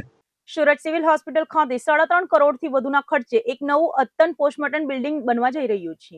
રાજ્યના હેલ્થ મિનિસ્ટરના માર્ગદર્શન હેઠળ આ આધુનિક પ્રોજેક્ટનું ભૂમિપૂજન સંપન્ન થયું છે. દક્ષિણ ગુજરાતની સૌથી મોટી ગણાતી સુરત સિવિલ હોસ્પિટલમાં દર્દીઓ અને તેમના સગા સંબંધીઓની સુવિધા માટે ઇન્ફ્રાસ્ટ્રક્ચરમાં વધુ એક મોટો ઉમેરો થવા જઈ રહ્યો છે. સિવિલ હોસ્પિટલ ખાતે લાંબા સમયથી એક મોટા અને આધુનિક પીએમ રૂમની જરૂરિયાત અનુભવાઈ રહી હતી, જેને ધ્યાનમાં રાખીને હવે અહીં 3.6 કરોડ રૂપિયાના તોતિંગ ખર્ચે 75 ડેડ બોડીની ક્ષમતાવાળું એક અત્યંત અદ્યતન અને વિશાળ પોસ્ટમોર્ટમ બિલ્ડિંગ બનાવવાનો નિર્ણય લેવાયો છે. આ મહત્વાકાંક્ષી પ્રોજેક્ટને ભૂમિપૂજન રાજ્યના હેલ્થ મિનિસ્ટર પ્રફુલભાઈ પાનસેરિયાના સીધા માર્ગદર્શન અને પ્રેરક ઉપસ્થિતિ હેઠળ વિધિવત રીતે સંપન્ન કરવામાં આવ્યું હતું. ભૂમિપૂજન પ્રસંગે સિવિલ હોસ્પિટલના સુપ્રિન્ટેન્ડન્ટ, મેડિકલ કોલેજના ડીન સહિત આરોગ્ય વિભાગના ઉચ્ચ અધિકારીઓ અને સ્થાનિક અગ્રણીઓ મોટી સંખ્યામાં હાજર રહ્યા હતા. આ નવું બિલ્ડિંગ તૈયાર થવાથી સિવિલમાં આવતા મૃતકોના સગા સંબંધીઓને મોટી રાહત મળશે. આ નવા અદ્યતન પોસ્ટમોર્ટમ બિલ્ડિંગની વિશેષતાઓ અંગે વાત કરીએ તો તેને સંપૂર્ણપણે સેન્ટ્રલ એસી રાખવામાં આવશે. આ ઉપરાંત અહીં તમામ પ્રકારના એડવાન્સ અને આધુનિક મશીનો વસાવવામાં આવશે, જેથી પોસ્ટમોર્ટમની પ્રક્રિયા વધુ ઝડપી અને સુઘડ બની શકશે. સૌથી મહત્વની વાત એ છે કે અહીં એક મોટું અદ્યતન કોલ્ડ સ્ટોરેજ પણ ઊભું કરવામાં આવશે, જેમાં એક સાથે 75 જેટલા મૃતદેહોને સુરક્ષિત રીતે રાખવાની ક્ષમતા હશે, જે કોઈ પણ મોટી આપત્તિના સમયે ખૂબ જ આશીર્વાદરૂપ સાબિત થશે. તંત્ર દ્વારા આ પ્રોજેક્ટની સમયમર્યાદા પણ નક્કી કરી દેવામાં આવી છે. આગામી 6 થી 8 મહિનાના ટૂંકા ગાળામાં જ તમામ બિલ્ડિંગ સુવિધાઓથી સજ્જ આ નવું બિલ્ડિંગ તૈયાર કરી દેવાનો લક્ષ્યાંક રાખવામાં આવ્યો છે. ચોમાસાની ઋતુ શરૂ થાય તે પહેલા જ આ બિલ્ડિંગનું પાયાનું બાંધકામ શરૂ કરી દેવામાં આવશે, જેથી વરસાદના કારણે કામકાજમાં કોઈ મોટો વિલંબ ન થાય. સુરત અને આસપાસના ગ્રામ્ય વિસ્તારોની વધતી જતી વસ્તીને જોતા સિવિલ હોસ્પિટલ પર સતત ભારણ રહેતું હોય છે. જૂનું પીએમ રૂમ માળખું નાનું હોવાને કારણે ઘણી વખત મૃતકોના પરિવારજનોને હાલાકી ભોગવવી પડતી હોય છે. આ નવું માળખું ઝડપથી ઊભું થવાથી સુરતીવાસીઓને પીએમ રૂમ સંબંધિત સેવાઓમાં મોટી સગવડ અને સરળતા રહેશે. નમસ્કાર. આજે સુરત સિવિલ ખાતે આપણા માનનીય હેલ્થ મિનિસ્ટર શ્રી પ્રફુલભાઈ પાનસેરિયા સાહેબજીએ જે 21 દિવસ પહેલાં સુરત સિવિલની મુલાકાત કરી હતી, એમાં એના માર્ગદર્શનના ભાગરૂપે એવું નક્કી થયું હતું કે એક પોસ્ટમોર્ટમ રૂમ બહુ જ સારી વ્યવસ્થા સાથેનો, જેમાં વધારે બોડી આવી શકે એવો એક પોસ્ટમોર્ટમ રૂમ જોઈએ. તો છેલ્લા 15 દિવસની અંદર જ 3.6 કરોડના ખર્ચે સુરત સિવિલને આટલી મોટી જગ્યામાં પોસ્ટમોર્ટમ રૂમ બનાવવાની પરમિશન અપાઈ છે અને એમાં 75 જેટલી ડેડ બોડી અંદર સ્ટોકમાં રહી શકશે અને એની સાથે સાથે એડવાન્સ પીએમ રૂમ, વ્યવસ્થિત બેસવાની વ્યવસ્થા, અંદર સ્ટોરેજ, અંદર ઘણા બધા અદ્યતન મશીન અપાશે. અને અમારી સાથે અત્યારે ડીન ડૉક્ટર જયેશ બ્રહ્મભટ્ટ સાહેબ, અમારા આરએમઓ ડૉક્ટર કેતન નાયક, નર્સિંગ એસોસિએશનના વાઇસ પ્રેસિડેન્ટ ઇકબાલ કડીવાલા તથા હેડ ઓફ ડિપાર્ટમેન્ટ ફોરેન્સિક વિભાગના ડૉક્ટર ચંદ્રેશ ટેલર બી જોડાયા હતા અને સમગ્ર સ્ટાફ સાથે અમે આ પૂજા કરી હતી. આજે ભૂમિપૂજન કરવાની સૂચના સરકાર દ્વારા જ હતી કે જલ્દીથી જલ્દી જેટલું કામ ચાલુ થઈ જાય, તો વરસાદ પહેલાં જેટલું કામ જલ્દી ચાલુ થઈ જાય એટલું જલ્દી આ બિલ્ડિંગ બની જશે. ટાર્ગેટ એવો છે કે 6 થી 8 મહિનામાં આ બિલ્ડિંગ બની જાય, જેથી કરીને આપણા સુરતના વાસીઓને, સુરતના લોકોને તકલીફ ના પડે અને એક પોસ્ટમોર્ટમ રૂમ મોટી વ્યવસ્થા હોય તો બધાને એક કમ્ફર્ટ બી રહે અને સારી રીતે ડેડ બોડીઝ બી રિસ્પેક્ટફુલી રહી શકે. ખાસ કરીને કઈ કઈ વ્યવસ્થા હશે? એમાં વ્યવસ્થામાં ખાસ મેઇન જે કહેવાય કે બોડી મૂકવાની, બોડી વધારે મૂકવાની, 75 જેટલી બોડી મૂકી શકશું. ઘણા બધા સ્ટોરેજ યુનિટ આવશે, ઘણી બધી જગ્યાએ એક સાથે પોસ્ટમોર્ટમ થઈ શકશે. પ્લસ અંદર સ્ટોરેજ રૂમ અને એ બીજી બધી કોલ્ડ સ્ટોરેજ ને પ્રોપર એસી સાથેનું હશે, મોકળું હશે, વ્યવસ્થિત બધાને સ્પેસ મળશે. તો આ રીતની એક વિશાળ રીતે પોસ્ટમોર્ટમ રૂમ બનાવવાનું છે અને ખાસી મોટી જગ્યામાં છે, એટલે તમે જોઈ શકો છો. અદાણી પોર્ટ પર પેટા કોન્ટ્રાક્ટ હેઠળ ફરજ બજાવતા 80 થી વધુ ક્રેન ઓપરેટરો પોતાની વિવિધ 7 જેટલી પડતર માંગણીઓને લઈને અચાનક હડતાલ પર ઉતરી ગયા છે. ક્રેન ઓપરેટરોની આ ઓચિંતી હડતાલને કારણે પોર્ટ પર ટેક્સટાઇલ સહિત અબજો રૂપિયાના માલ સામાનના કન્ટેનરો અટવાઈ પડ્યા છે. સુરતના હજીરા ખાતે આવેલા અદાણી પોર્ટ પર આજે કામકાજના પૈડા થંભી ગયા છે અને એક મોટી આર્થિક કટોકટી સર્જાય તેવી સ્થિતિ પેદા થઈ છે. અદાણી પોર્ટ પર પેટા કોન્ટ્રાક્ટ હેઠળ કામ કરતા 80 થી વધુ ક્રેન ઓપરેટરોએ પોતાની લાંબા સમયની પડતર માંગણીઓ સંતોષવામાં ન આવતા આખરે હડતાલનું શસ્ત્ર ઉગામ્યું છે. ઓપરેટરોએ કામકાજથી અળંગા રહીને પોર્ટની બહાર જ પોતાનો ઉગ્ર વિરોધ પ્રદર્શન શરૂ કરી દીધો છે. કર્મચારીઓનું કહેવું છે કે વારંવાર રજૂઆતો કરવા છતાં તેમની 7 મુખ્ય ન્યાયિક માંગણીઓ પ્રત્યે કંપની વહીવટી તંત્ર દ્વારા સતત આંખ આડા કાન કરવામાં આવી રહ્યા છે, જેથી તેઓની આ અત્યંતિક પગલું ભરવા મજબૂર થવું પડ્યું છે. 80 થી વધુ કુશળ ક્રેન ઓપરેટરો એક સાથે હડતાલ પર ઉતરી જતા અદાણી પોર્ટ પર માલ સામાનના લોડિંગ અને અનલોડિંગની પ્રક્રિયા સંપૂર્ણપણે ખોરવાઈ ગઈ છે. સુરતની શાન ગણાતા ટેક્સટાઇલ ઉદ્યોગના સેંકડો કન્ટેનરો અત્યારે પોર્ટ પર જ અટવાઈ પડ્યા છે. ટેક્સટાઇલ ઉપરાંત અન્ય વિવિધ ઔદ્યોગિક માલ સામાન ભરેલા કન્ટેનરો સમયસર રવાના ન થતા અને વિદેશથી આવેલો માલ પોર્ટ પર જ જામ થઈ જતા સ્થાનિક વેપારીઓને કરોડો રૂપિયાનું નુકસાન વેઠવાનો વારો આવ્યો છે. સમયસર ડિલિવરી ન મળવાને કારણે વેપારીઓમાં ભારે આક્રોશ અને ચિંતાનો માહોલ જોવા મળી રહ્યો છે. આ હડતાલ વચ્ચે ક્રેન ઓપરેટરોએ કંપનીના સત્તાધીશો અને સ્થાનિક પોલીસ પર અત્યંત ગંભીર અને ચોંકાવનારા આરોપો લગાવ્યા છે. આંદોલન કરી રહેલા કર્મચારીઓનો આક્ષેપ છે કે કાયદેસરની માંગણીઓ સાથે હડતાલ પર ઉતરેલા કર્મચારીઓને કંપનીના માણસો તેમજ પોલીસ દ્વારા સતત ધમકીઓ આપવામાં આવી રહી છે. કર્મચારીઓએ મીડિયા સમક્ષ ખુલ્લેઆમ જણાવ્યું છે કે જો તેઓ તાત્કાલિક કામે નહીં ચડે તો તેમને ખોટા કેસમાં ફસાવી દેવાની અને નોકરીમાંથી કાઢી મૂકવાની ટેલિફોનિક ધમકીઓ મળી રહી છે, જેને કારણે તેઓ ભારે માનસિક પ્રતાડના અને ટોર્ચરના ભોગ બની રહ્યા છે. કંપની અને પોલીસના આવા કથિત ટોર્ચરિંગ અને અન્યાયી વલણ સામે આખરે તમામ ક્રેન ઓપરેટરો એક થઈને સુરત પોલીસ કમિશનર કચેરીએ દોડી આવ્યા હતા. કર્મચારીઓએ પોલીસ કમિશનર સમક્ષ લેખિત રજૂઆત કરીને રક્ષણની માંગ કરી છે અને જણાવ્યું છે કે લોકશાહી ઢબે પોતાની માંગણીઓ રજૂ કરવી એ તેમનો અધિકાર છે, પરંતુ તેને ડરાવી ધમકાવીને કચડી નાખવાનો પ્રયાસ થઈ રહ્યો છે. હાલ ક્રેન ઓપરેટરો પોતાની 7 માંગણીઓ પર મક્કમ છે અને જ્યાં સુધી યોગ્ય ઉકેલ નહીં આવે ત્યાં સુધી કામ પર ન ફરવાની ચીમકી આપી છે. હવે જોવાનું એ રહેશે કે પોર્ટ મેનેજમેન્ટ અને વહીવટી તંત્ર આ મઠ્ઠાગાંઠ ઉકેલવામાં શું પગલાં ભરે છે. જી, મારું નામ દીપક પટેલ, તાલુકા પંચાયત સભ્ય શ્રી 84 અને પ્રમુખ શ્રી હજીરા કાંઠામંડળ. આજ રોજ અમે પોલીસ કમિશનર સાહેબને મુખ્ય રજૂઆત માટે આવ્યા છે. મુખ્ય રજૂઆત એ છે કે અદાણી પોર્ટ પર 70 થી 80 જેટલા ક્રેન ઓપરેટરો દ્વારા છેલ્લા 10 થી 15 વર્ષથી નોકરી કરવામાં આવી રહી છે. આ ક્રેન ઓપરેટરો દ્વારા પહેલા કંપની કોન્ટ્રાક્ટ માટે, પરંતુ દુઃખ સાથે કહેવું પડી રહ્યું છે કે એ ક્રેન ઓપરેટરોને અંદાજે લગભગ 1-2 વર્ષ પહેલા એને કોન્ટ્રાક્ટમાં નાખી દેવા. જ્યારે કંપની કોન્ટ્રાક્ટમાં હતા ત્યારે આ વર્કરોને બધી જ ફેસિલિટી મળતી હતી, પરંતુ જ્યારથી એ લોકોને કોન્ટ્રાક્ટમાં શિફ્ટ કરવામાં આવ્યા ત્યારથી આ છોકરાઓની બધી ફેસિલિટી બંધ થઈ ગઈ છે. એના વિરોધમાં છોકરાઓ છેલ્લા 6 મહિનાથી સતત રજૂઆતો કરી રહ્યા છે, પરંતુ રજૂઆતનું નિરાકરણ ન આવતા ન છૂટકે છોકરાઓએ છેલ્લી ગત 25 તારીખથી એ લોકોએ અનિશ્ચિત મુદત માટે હડતાલ કરી છે. તો સીપી ઓફિસ કેમ આવ્યું? સીપી ઓફિસ આવવાનું મુખ્ય કારણ છે કે સાહેબ 25 તારીખથી છોકરાઓ અનિશ્ચિત મુદત માટે હડતાલ પર. કંપનીના અધિકારીઓ આ છોકરાઓને છેલ્લા 3 દિવસથી સતત મેન્ટલી ટોર્ચર કરી રહ્યા છે. છોકરાઓ ન ઝૂકતા છોકરાના ફેમિલીને મેન્ટલી ટોર્ચર કરી રહ્યા છે. આ છતાં પણ છોકરાઓ ન ઝૂકતા આ કંપનીના જાડી ચામડીના અધિકારીઓએ હજીરા પોલીસ અને ઈચ્છાપુર પોલીસને આગળ કરી પોલીસવાળા દ્વારા એમને પોલીસ સ્ટેશન અને જે તે ગામમાં જઈને પોલીસ ધમકાવવામાં આવી રહ્યા કે તમે નોકરી ચાલુ કરી દો, બાકી જે કંઈ માંગ છે પછી જોવામાં. સાહેબ, પોલીસનું કામ છે લો એન્ડ ઓર્ડર હાજર. આ 80 જેટલા છોકરા એક પણ છોકરાએ ના ગેટ પર કાંકરી ચાલુ કર્યો નથી, ગેટ પર હડતાલ કર્યા. તો પોલીસનું કામ શું છે? પોલીસનું કામ એ થોડું છે કે તમે કહો કે નોકરી જાઓ. પોલીસનું કામ છે ફક્ત લો એન્ડ ઓર્ડર હાચવાનું. અને એના વિરોધમાં જે સીપી સાહેબને અમે રજૂઆત કરવા માટે આવ્યા છે કે સાહેબ તમારે પોલીસ વિભાગને કહો કે આ છોકરાને મેન્ટલી ટોર્ચર ન કરવામાં. જો મેન્ટલી ટોર્ચરના કારણે આ છોકરા કે એના ફેમિલીએ કઈ ખોટું પગલું ભર્યું એની સંપૂર્ણ જવાબદારી ઈચ્છા પર હજીરા પીઆઈની રહેશે અને કંપનીના જે તે જવાબદાર અધિકારીની રહેશે. વડાપ્રધાન નરેન્દ્ર મોદીના આગામી સુરત પ્રવાસને લઈને વહીવટી તંત્ર દ્વારા તૈયારીઓનો ધમધમાટ શરૂ કરી દેવાયો છે. કાર્યક્રમના સુચારુ આયોજન માટે કલેક્ટર કચેરી ખાતે એક ઉચ્ચ સ્તરીય બેઠક યોજાઈ હતી.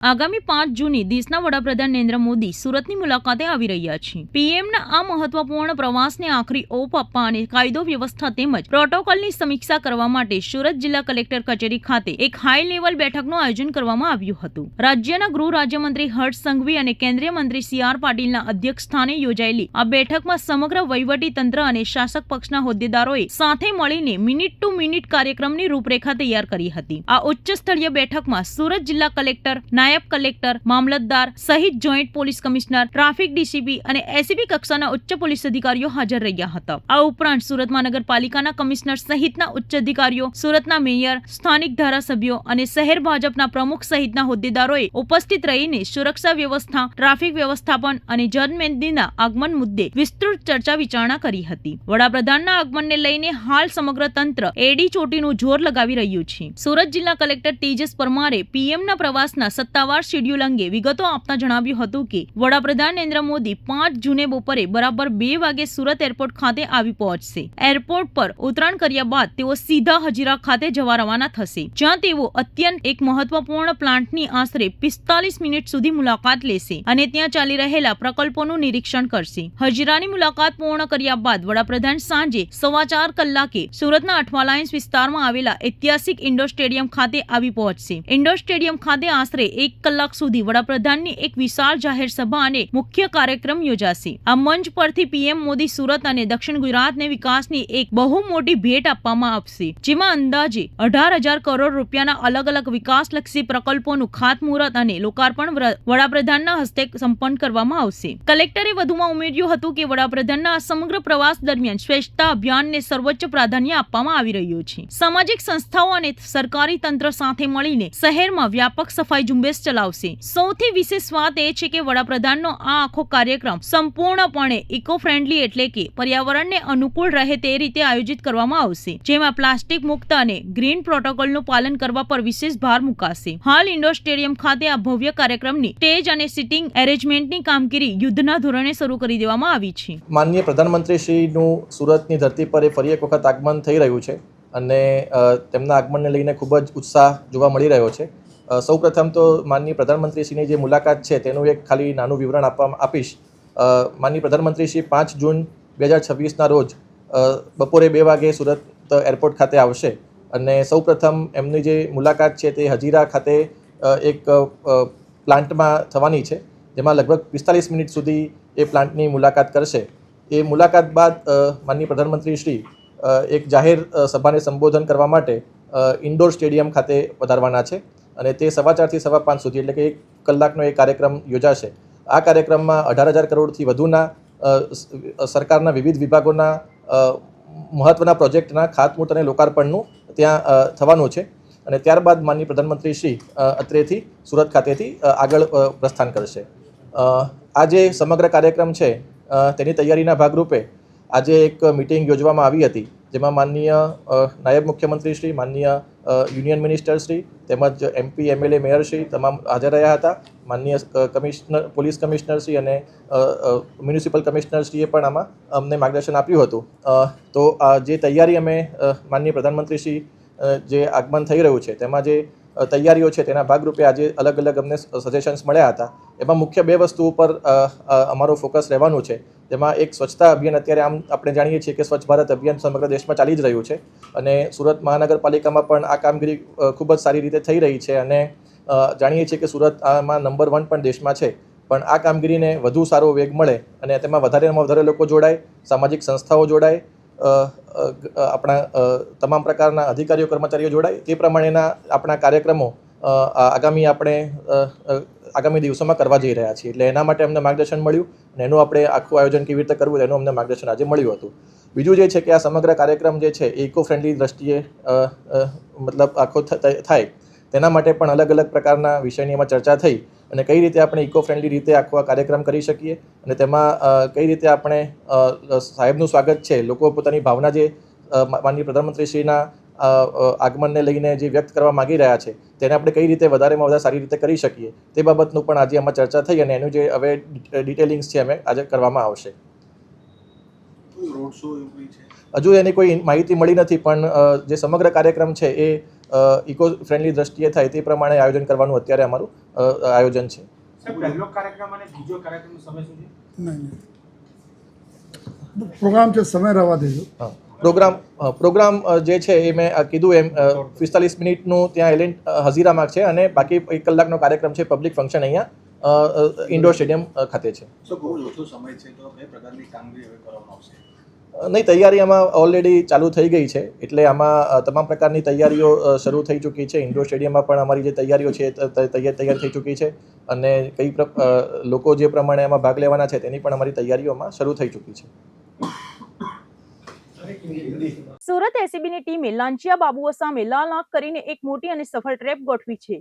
સુરત જિલ્લા પંચાયત કચેરીની ખેતીવાડી શાખામાં ફરજ બજાવતા એક મહિલા સિનિયર એકાઉન્ટ ક્લાર્ક અને તેમના 19 વર્ષના પુત્રને એસીબીની ટીમે જાહેર રોડ પર ₹30,000ની લાંચ લેતા રંગે હાથે ઝડપી પાડ્યા છે. સરકારી કચેરીઓમાં ભ્રષ્ટાચાર આચરીને પ્રજા અને કર્મચારીઓને હેરાન કરતા લાંચિયા અધિકારીઓ પર એસીબીએ સકંજો કસવાનું શરૂ કર્યું છે. સુરત એસીબીની ટીમે જહાંગીરાબાદ વિસ્તારમાં જાહેર રોડ પર એક જાગૃત નાગરિકની ફરિયાદના આધારે મોટો છટકો ગોઠવીને ક્લાસ 3ના કર્મચારી અને તેમના પુત્રને કાયદાના સિકંજામાં લીધા છે. પકડાયેલા આરોપીઓમાં સુરત જિલ્લા પંચાયત કચેરીની ખેતીવાડી શાખામાં સિનિયર એકાઉન્ટ ક્લાર્ક તરીકે ફરજ બજાવતા 45 વર્ષીય મહિલા કર્મચારી અને તેમના 19 વર્ષીય પુત્રનો સમાવેશ થાય છે. આ લાંચના કેસની ટૂંકી વિગત એવી છે કે આ કામમાં ફરિયાદી અને તેમના અન્ય સહકર્મચારીઓના વર્ષ 2022 થી વર્ષ 2024 સુધીના ટીએ બિલ એટલે કે ટ્રાવેલિંગ એલાઉન્સ અને એલટીસી બિલ પાસ કરાવવાના બાકી હતા. આ બિલ મંજૂર કરવાના અવેજ પેટે જિલ્લા પંચાયતના સિનિયર એકાઉન્ટ ક્લાર્ક દ્વારા ફરિયાદી પાસે મોટી રકમની માંગણી કરવામાં આવી હતી, જેમાં ટીએ બિલના એક કર્મચારી દીઠ ₹1,500 લેખે કુલ 33 કર્મચારીઓના ₹49,500 અને એલટીસી બિલના એક કર્મચારી દીઠ ₹1,000 લેખે 13 કર્મચારીઓના ₹13,000 મળીને કુલ ₹62,500ની લાંચ માંગવામાં આવી હતી. આ લાંચની રકમ પૈકી ફરિયાદી પાસેથી તાત્કાલિક ધોરણે ₹30,000ની વ્યવસ્થા થઈ ગઈ હતી, પરંતુ ફરિયાદી આ પ્રકારે ભ્રષ્ટાચારના ભાગરૂપે લાંચની રકમ આપવા બિલકુલ માંગતા ન હોવાથી તેમને હિંમત દાખવીને લાંચ રૂશ્વત વિરોધી બ્યુરો એટલે કે એલસીબીનો સંપર્ક સાધ્યો હતો અને કાયદેસરની ફરિયાદ નોંધાવી હતી. આ જાગૃત નાગરિકની ફરિયાદના આધારે એલસીબીની ટીમે તપાસ પાસાઓને તપાસીને લાંચના છટકાનું એક સુવ્યવસ્થિત આયોજન કર્યું હતું. આયોજન બંધ મુજબ સુરતના જહાંગીરાબાદ ઉગત ભેસાણ રોડ પર આવેલા ઓમકાર હાઇટ્સ નજીક જાહેર રોડ પર લાંચ આપવાનું નક્કી થયું હતું. એલસીબીના છટકા દરમિયાન મહિલા આરોપીએ ફરિયાદી સાથે હેતુલક્ષી વાતચીત કરી હતી અને ત્યારબાદ લાંચની રકમ સ્વીકારવા માટે પોતાના જ 19 વર્ષના પુત્રને આગળ કર્યો હતો. પુત્રએ જેવી ફરિયાદી પાસેથી લાંચની રકમ ₹30,000 સ્વીકારી કે તરત જ આજુબાજુનો અવાજ ગોઠવાયેલી એસીબીની ટીમે ત્રાટકીને બંનેને રંગે હાથે દબોચી લીધા હતા. લાંચની રકમ પૂરેપૂરી રિકવર કરી લીધી હતી. આ સફળ ટ્રેપની કામગીરી સુરત શહેર એસીબી પોલીસ સ્ટેશનના પોલીસ ઇન્સ્પેક્ટર અને તેમની ટીમ દ્વારા કરવામાં આવી હતી. જ્યારે આ સમગ્ર ઓપરેશનનું સુપરવિઝન એસીબી સુરત એકમના મદનીશ નિયામક અને વડોદરા લાંચ રૂશ્વત વિરોધી બ્યુરોની ટીમની દેખરેખ હેઠળ સફળતાપૂર્વક પાર પાડવામાં આવ્યું હતું. હાલ એસીબીએ માતા અને પુત્ર બંને વિરુદ્ધ ભ્રષ્ટાચાર નિવારણ અધિનિયમ હેઠળ ગુનો નોંધીને આગળની કાયદેસરની કાર્યવાહી તેજ કરી છે. એસીબીની એક જાગૃત નાગરિકથી ફરિયાદ મળેલી.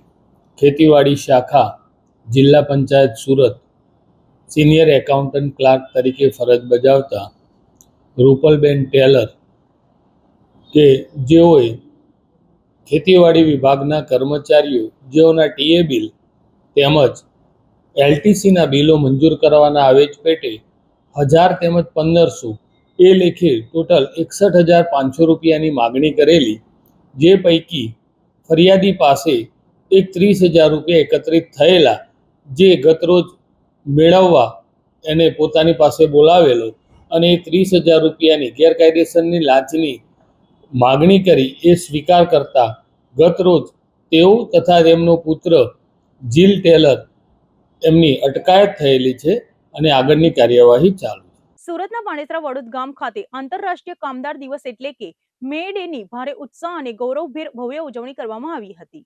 સાર્વજનિક મજૂર એકતા યુનિયન અને મજૂર સેનાના સંયુક્ત ઉપક્રમે એક વિશાળ ખુલ્લી સભાનું આયોજન કરાયું હતું, જેમાં હજારોની સંખ્યામાં શ્રમિક ભાઈ બહેનોએ એકત્રિત થઈને મજૂર એકતાનો બુલંદ સંદેશ આપ્યો હતો. કોઈ પણ શહેર, રાજ્ય કે દેશના ઔદ્યોગિક વિકાસનો અસલી પાયો તેના શ્રમિકો અને કામદારો હોય છે. સુરતના ટેક્સટાઇલ અને ઇન્ડસ્ટ્રીયલ હબ ગણાતા પાંડેસરા વિસ્તારના વડોદ ગામ ખાતે આંતરરાષ્ટ્રીય કામદાર દિવસ નિમિત્તે શ્રમિકોના સન્માન અને જાગૃતિ માટે એક ભવ્ય કાર્યક્રમનું આયોજન કરવામાં આવ્યું હતું. સાર્વજનિક મજૂર એકતા યુનિયન અને મજૂર સેના દ્વારા આયોજિત આ ખુલ્લી સભામાં પાંડેસરા અને આસપાસના ઔદ્યોગિક વસાહતોમાંથી મોટી સંખ્યામાં મજૂર ભાઈઓ અને બહેનો ઉપસ્થિત રહ્યા હતા. इंटरनेशनल लेबर डे, अंतर्राष्ट्रीय श्रम दिन, आज यहाँ पांडेसरा एरिया और यहाँ के जो इंडस्ट्रियल एसोसिएशन है, यहाँ पे काम करने वाले सारे मजदूर आज यहाँ पे ये इसको त्यौहार के रूप में मना रहे हैं. और हम इसलिए यहाँ आए हैं कि मलखान जी यहाँ पे मजदूरों का काफ़ी सालों से बहुत अच्छा काम कर रहे हैं और वो हर साल मे डे को मतलब मजदूर दिन को वो मना रहे हैं. तो ये इसका एक बहुत मूल बात तो ये है कि जो मजदूर आंदोलन दुनिया में शुरू हुआ मे डे से, अमेरिका से, जो पूरी दुनिया में फैला, आज हम मजदूरों की हालत और इनकी परिस्थिति ऐसी है कि मजदूर कानून का कोई अमल नहीं हो रहा है, इम्प्लीमेंट नहीं हो रहा है और मजदूर को रेसिडेंस की सुविधा भी नहीं मिल रही है. और यहाँ पे सब परप्रांतीय मजदूर है, यानी कि 99% मजदूर बाहर से आए हैं और यहाँ आसपास है. तो इनके लिए कोई न कोई एक सुविधा और उनकी रोजगार की सलामती होनी चाहिए. ये इसका आज मुद्दा है और यही मेन मजदूर दिन को लेकर इस तरह से इसको मनाया जा रहा है. સભા દરમિયાન શ્રમિક આગેવાનોએ મજૂરોના હક, તેમને મળવાપાત્ર યોગ્ય વેતન, કામના સ્થળે સુરક્ષા અને સ્વાસ્થ્ય જેવા અત્યંત મહત્વના મુદ્દાઓ પર વિગતવાર સંબોધન કર્યું હતું. કાર્યક્રમમાં વક્તાઓએ સુરતના ટેક્સટાઇલ અને ડાયમંડ સહિતના ઉદ્યોગોના વૈશ્વિક વિકાસમાં મજૂરોને આપેલા અપ્રતિમ યોગદાનને મુક્ત કંઠે બિરદાવ્યું હતું. આ સાથે શ્રમિકોને પણ કોઈ પણ શોષણ સામે અવાજ ઉઠાવવા, હંમેશા સંગઠિત રહેવા અને કાયદાકીય અધિકારો પ્રત્યે જાગૃત બનવા માટે ખાસ અપીલ કરવામાં આવી હતી. આ કાર્યક્રમની ખાસ વિશેષતા એ રહી હતી કે તેમાં પાંડેસરા પોલીસ સ્ટેશનના ઉચ્ચ અધિકારીઓ પણ ખાસ હાજર રહ્યા હતા. પોલીસ અધિકારીઓ દ્વારા સમાજના નવનિર્માણમાં રાત દિવસ પરસેવો પાડતા શ્રમિકોનું સાલ ઓઢાડીને ભાવભર્યું સન્માન કરવામાં આવ્યું હતું. પોલીસ પ્રશાસન તરફથી મજૂરોની એકતા જ સમાજની સાચી શક્તિ છે તેવો સુંદર અને હકારાત્મક સંદેશ આપીને કાયદો વ્યવસ્થામાં સહયોગીની ખાતરી અપાઈ હતી. મજૂર સંગઠનો અને પોલીસના અદ્ભુત સમન્વય સાથે યોજાયેલો આ સમગ્ર કાર્યક્રમ અત્યંત સૌહાર્દપૂર્ણ અને શાંતિપૂર્ણ માહોલમાં સફળતાપૂર્વક સંપન્ન થયો હતો. આ કાર્યક્રમે પાંડેસરાના શ્રમિકોમાં પોતાના હક્કો પ્રત્યે એક નવી ચેતના અને સંગઠનની શક્તિનો સંચાર કર્યો છે. 1 તારીખે આંતરરાષ્ટ્રીય મજૂર દિવસ હોય છે અને આંતરરાષ્ટ્રીય મજૂર દિવસે જે કે સાર્વજનિક મજદૂર એકતા યુનિયન છે પાંડેસરા ખાતે, એ દિવસે એક પ્રોગ્રામ કરી અને મજદૂરો જે કંઈ છે આપણા શ્રમિકો છે એના માટેના સ્વાસ્થ્ય, એમના ડ્યુટીના કલાકો વગેરે માટે અવેરનેસ માટેનો આ કાર્યક્રમ રાખવામાં આવે છે. સુરત છે એમાં મિલિંગ છે, ટેક્સટાઇલ છે, ઘણા બધા ઉદ્યોગો અહીંયા આવેલા છે. તો અહીંયા બહારથી રાજ્યોના ઘણા બધા મજદૂરો અહીંયા આવેલા છે અને આ મજદૂર માટે એના ઉત્થાન માટે, એના સારા સ્વાસ્થ્ય, નોકરી માટે આ જે મજદૂર યુનિયન છે એ કામ કરતું હોય છે અને એ બાબતેનો આ પ્રોગ્રામ હતો, એમાં હાજરી આપેલી છે. અને મજદૂરોને એમને જે કે એમના હક છે, એમના સ્વાસ્થ્ય માટેના અથવા બીજા કોઈ પ્રશ્નો હોય, ફેક્ટરીમાં કંઈ બનાવ બને તો એ બાબતે સીધું પ્રશાસન પોલીસ સાથે રહી અને એમના પ્રશ્નોનો ઉકેલ થાય એ માટે અહીંયા આજે હાજરી આપેલી છે. નહીં, સારો માહોલ છે અને જે યુનિયન છે એ પણ ખૂબ જ સારું કામ કરે છે. મિલો છે અને મિલોમાં કોઈ પણ પ્રકારના અકસ્માત થતા હોય છે તો એ વખતે મજદૂરોને સાથે રહી અને પ્રશાસન, મિલોના જે કે માલિક હોય, પોલીસ પ્રશાસન, અન્ય પ્રશાસન સાથે મળી અને એ પ્રશ્નનો ઉકેલ લાવતા હોય છે અને સુગદ અંત લાવતા હોય છે અને એમનું મજદૂરનું પણ સારું વેલફેર જો એ માટેનું આ યુનિયન કામ કરતું હોય છે. आज जो 28 मई को हमने अंतर्राष्ट्रीय मजदूर दिवस के शुभ अवसर पे हम लोग ने एक जाहिर सभा रखी है. इसमें से हमारे मेन अतिथि कमिश्नर साहब श्री आने वाले थे लेकिन किसी कारणवश नहीं आ पाए, तो आज हमारे पांडेसरा के पीआई साहब श्री साहब आए हुए हैं यहाँ पे.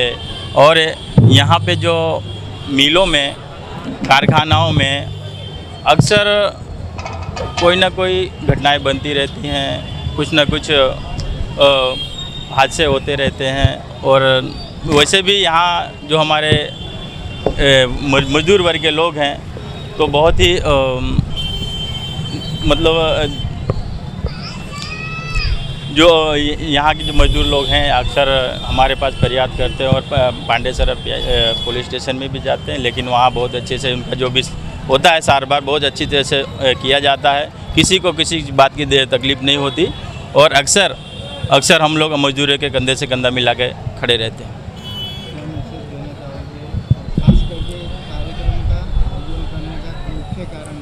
हमारा मुख्य कारण है कि हम हर एक मई को अंतर्राष्ट्रीय मजदूर दिवस मनाते हैं।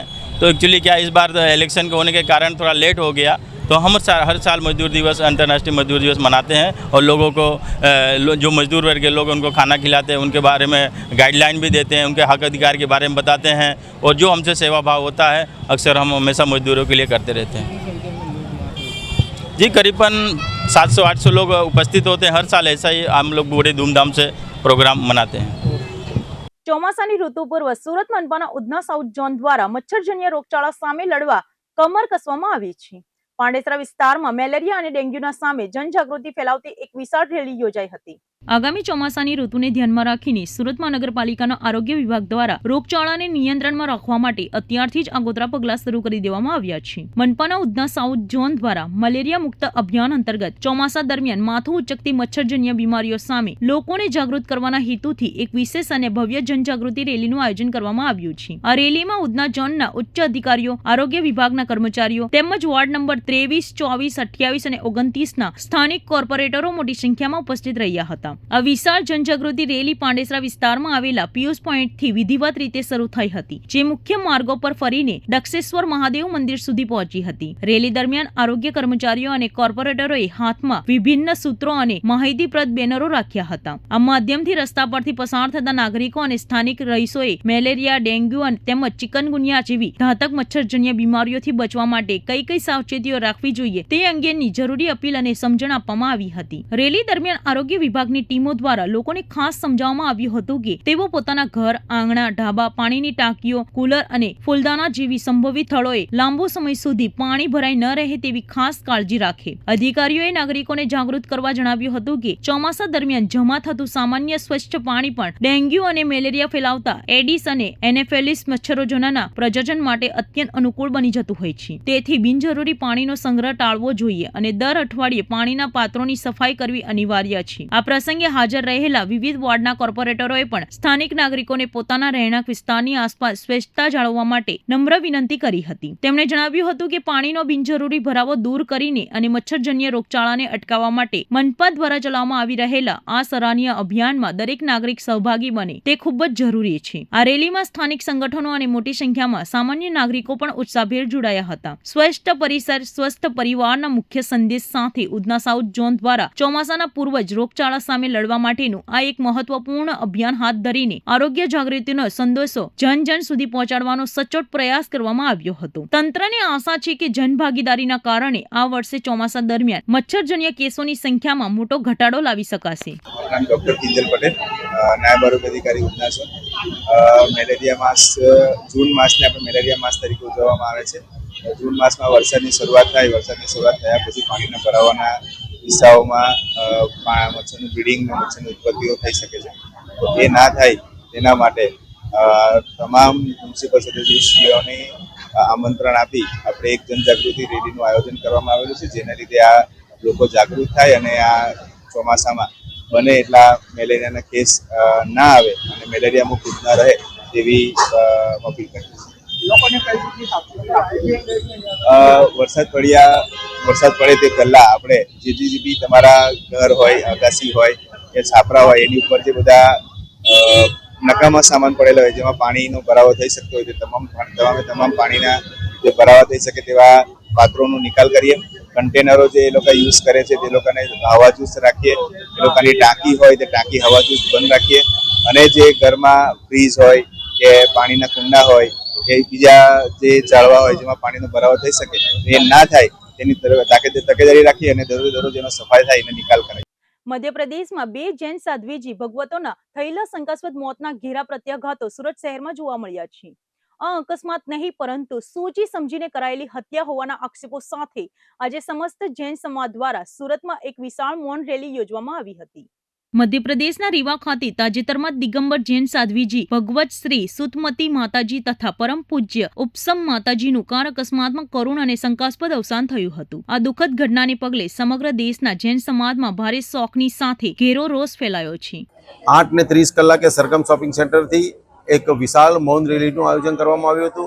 માંગ અમારી એટલી જ છે કે જેટલા પણ અમારા ધર્મગુરુઓ સાધુ સાધ્વીજી ભગવંતો અત્યારે પગપાળા ચાલી રહ્યા છે તેમને એક્સિડન્ટના માધ્યમથી હત્યા કરવામાં આવી રહી છે. 20 તારીખે પણ બે સાધ્વીજી ભગવંતોની હત્યા થઈ છે. ગઈકાલે પણ ચોટીલા નજીક એક સાધુ ભગવંતની હત્યા થઈ છે. આ તમામ જે હત્યારાઓ છે તેઓને શોધી કાઢવામાં આવે, તેમની પાછળ કડક કાયદાથી કાર્યવાહી કરવામાં આવે, તેમને કાયદાના માધ્યમથી એવી કડક કાર્યવાહી આવનારા દિવસોની આવી પ્રકારની કોઈ નવી ઘટના ન બને તે પ્રકારની માંગ સાથે આજે અમે આવ્યા છીએ. અને અમારી એવી માંગ છે કે રાજસ્થાન, મધ્યપ્રદેશ, ગુજરાત અને મહારાષ્ટ્રમાં જે આ પ્રકારની ઘટનાઓ બને છે તમામ ઘટનાઓને ક્લબ કરીને આ તમામ ઘટનાઓની પાછળ કોનું ભેજું છે, કોનું ષડયંત્ર છે તે શોધવા માટે આ તપાસ CBIને સોંપવામાં આવે તેવી અમારી માંગ છે. જૈન સમાજનો દાવો છે કે સાધ્વીજીઓનું આ મોત માત્ર અકસ્માત નથી પરંતુ એક સુનિયોજિત હત્યા છે. આ ભેદી મોતના વિરોધમાં અને સત્ય બહાર લાવવાની માંગ સાથે સુરતના સમસ્ત જૈન સમાજ દ્વારા રસ્તા પર ઉતરીને વિરોધ પ્રદર્શન કરવામાં આવ્યું હતું. પાર્લે પોઈન્ટ સ્થિત સરગમ શોપિંગ સેન્ટરથી એક વિશાળ મૌન રેલીનો પ્રારંભ થયો હતો. આ રેલીમાં જૈન સમાજના લોકોએ પોતાના હાથ પર બ્લેક એટલે કે કાળી પટ્ટી બાંધીને આક્રોશપૂર્વક પોતાનો વિરોધ નોંધાવ્યો હતો. આ ઐતિહાસિક મૌન રેલીમાં જૈન ધર્મના તમામ ફિરકાઓ એક મંચ પર જોવા મળ્યા હતા. દિગંબર, શ્વેતાંબર, સ્થાનકવાસી અને તેરાપંથી સમાજના તમામ સંપ્રદાયના આગેવાનો, શ્રેષ્ઠીઓ અને મોટી સંખ્યામાં શ્રાવક શ્રાવિકીઓ શિસ્તબદ્ધ રીતે મૌન પાળીને આક્રોશ રેલીમાં જોડાયા હતા. સાધ્વીજીઓના અકાળ અવસાનથી સમગ્ર જૈન સમાજમાં સાધુ સંતોની સુરક્ષાને લઈને ભય અને ચિંતાનો માહોલ છે. પાર્લે પોઈન્ટથી શરૂ થયેલી આ મૌન રેલી શહેરના મુખ્ય માર્ગો પર ફરીને કલેક્ટર કચેરી ખાતે પહોંચી હતી, જ્યાં જૈન સમાજના વરિષ્ઠ આગેવાનો દ્વારા જિલ્લા કલેક્ટરને એક સત્તાવાર આવેદનપત્ર સુપ્રત કરવામાં આવ્યું હતું. આવેદનપત્રમાં જૈન સમાજે મધ્યપ્રદેશની ઘટના અંગે તંત્ર સામે ઉચ્ચ સ્થળીય અને યોગ્ય તપાસની માંગ કરી છે, જેથી આ ઘટના પાછળના અસલી ગુનેગારોને કડકમાં કડક સજા થઈ શકે. આ સાથે જ સમગ્ર દેશમાં પદવિહાર કરતા જૈન સાધુ સંતો અને સાધ્વીજીઓની સુરક્ષા માટે સરકાર દ્વારા યોગ્ય અને કડક પગલાં લેવામાં આવે તેવી પણ ઉગ્ર માંગ કરવામાં આવી છે. અત્યંત શાંતિપૂર્ણ પરંતુ મજબૂત મનોબળ સાથે સંપન્ન થયેલી આ રેલીએ શાસન અને પ્રશાસનને જૈન સમાજની એકતા અને ન્યાયની પોકારનો પરચો આપ્યો છે. કલ્પેશ કંસારા, વિશ્વ હિન્દુ પરિષદ સુરત પશ્ચિમ વિભાગ મંત્રીનું દાયિત્વ છે. આજે કલેક્ટર આવ્યા છે, શું માંગણી છે? આજે અમારી માંગણી એ છે કે હાઈવે ઉપર દિન દહાડે રોજે રોજ આપણા જૈન સમાજના સાધુ મુનિ, સંત મુનિઓ જે વિહાર કરી રહ્યા હોય છે તો એના અકસ્માતના મૃત્યુનો દર એટલો બધો વધતો જાય છે અને સરકારે આ બાબતે ગંભીર થઈને એ વિષય ઉપર ધ્યાન લઈ અને કડક કાર્યવાહી કરી અને જૈન સમાજની સહિત સમગ્ર સનાતની હિન્દુ સમાજને ન્યાય અપાવવો એ જ અમારી માંગણી અને લાગણી છે.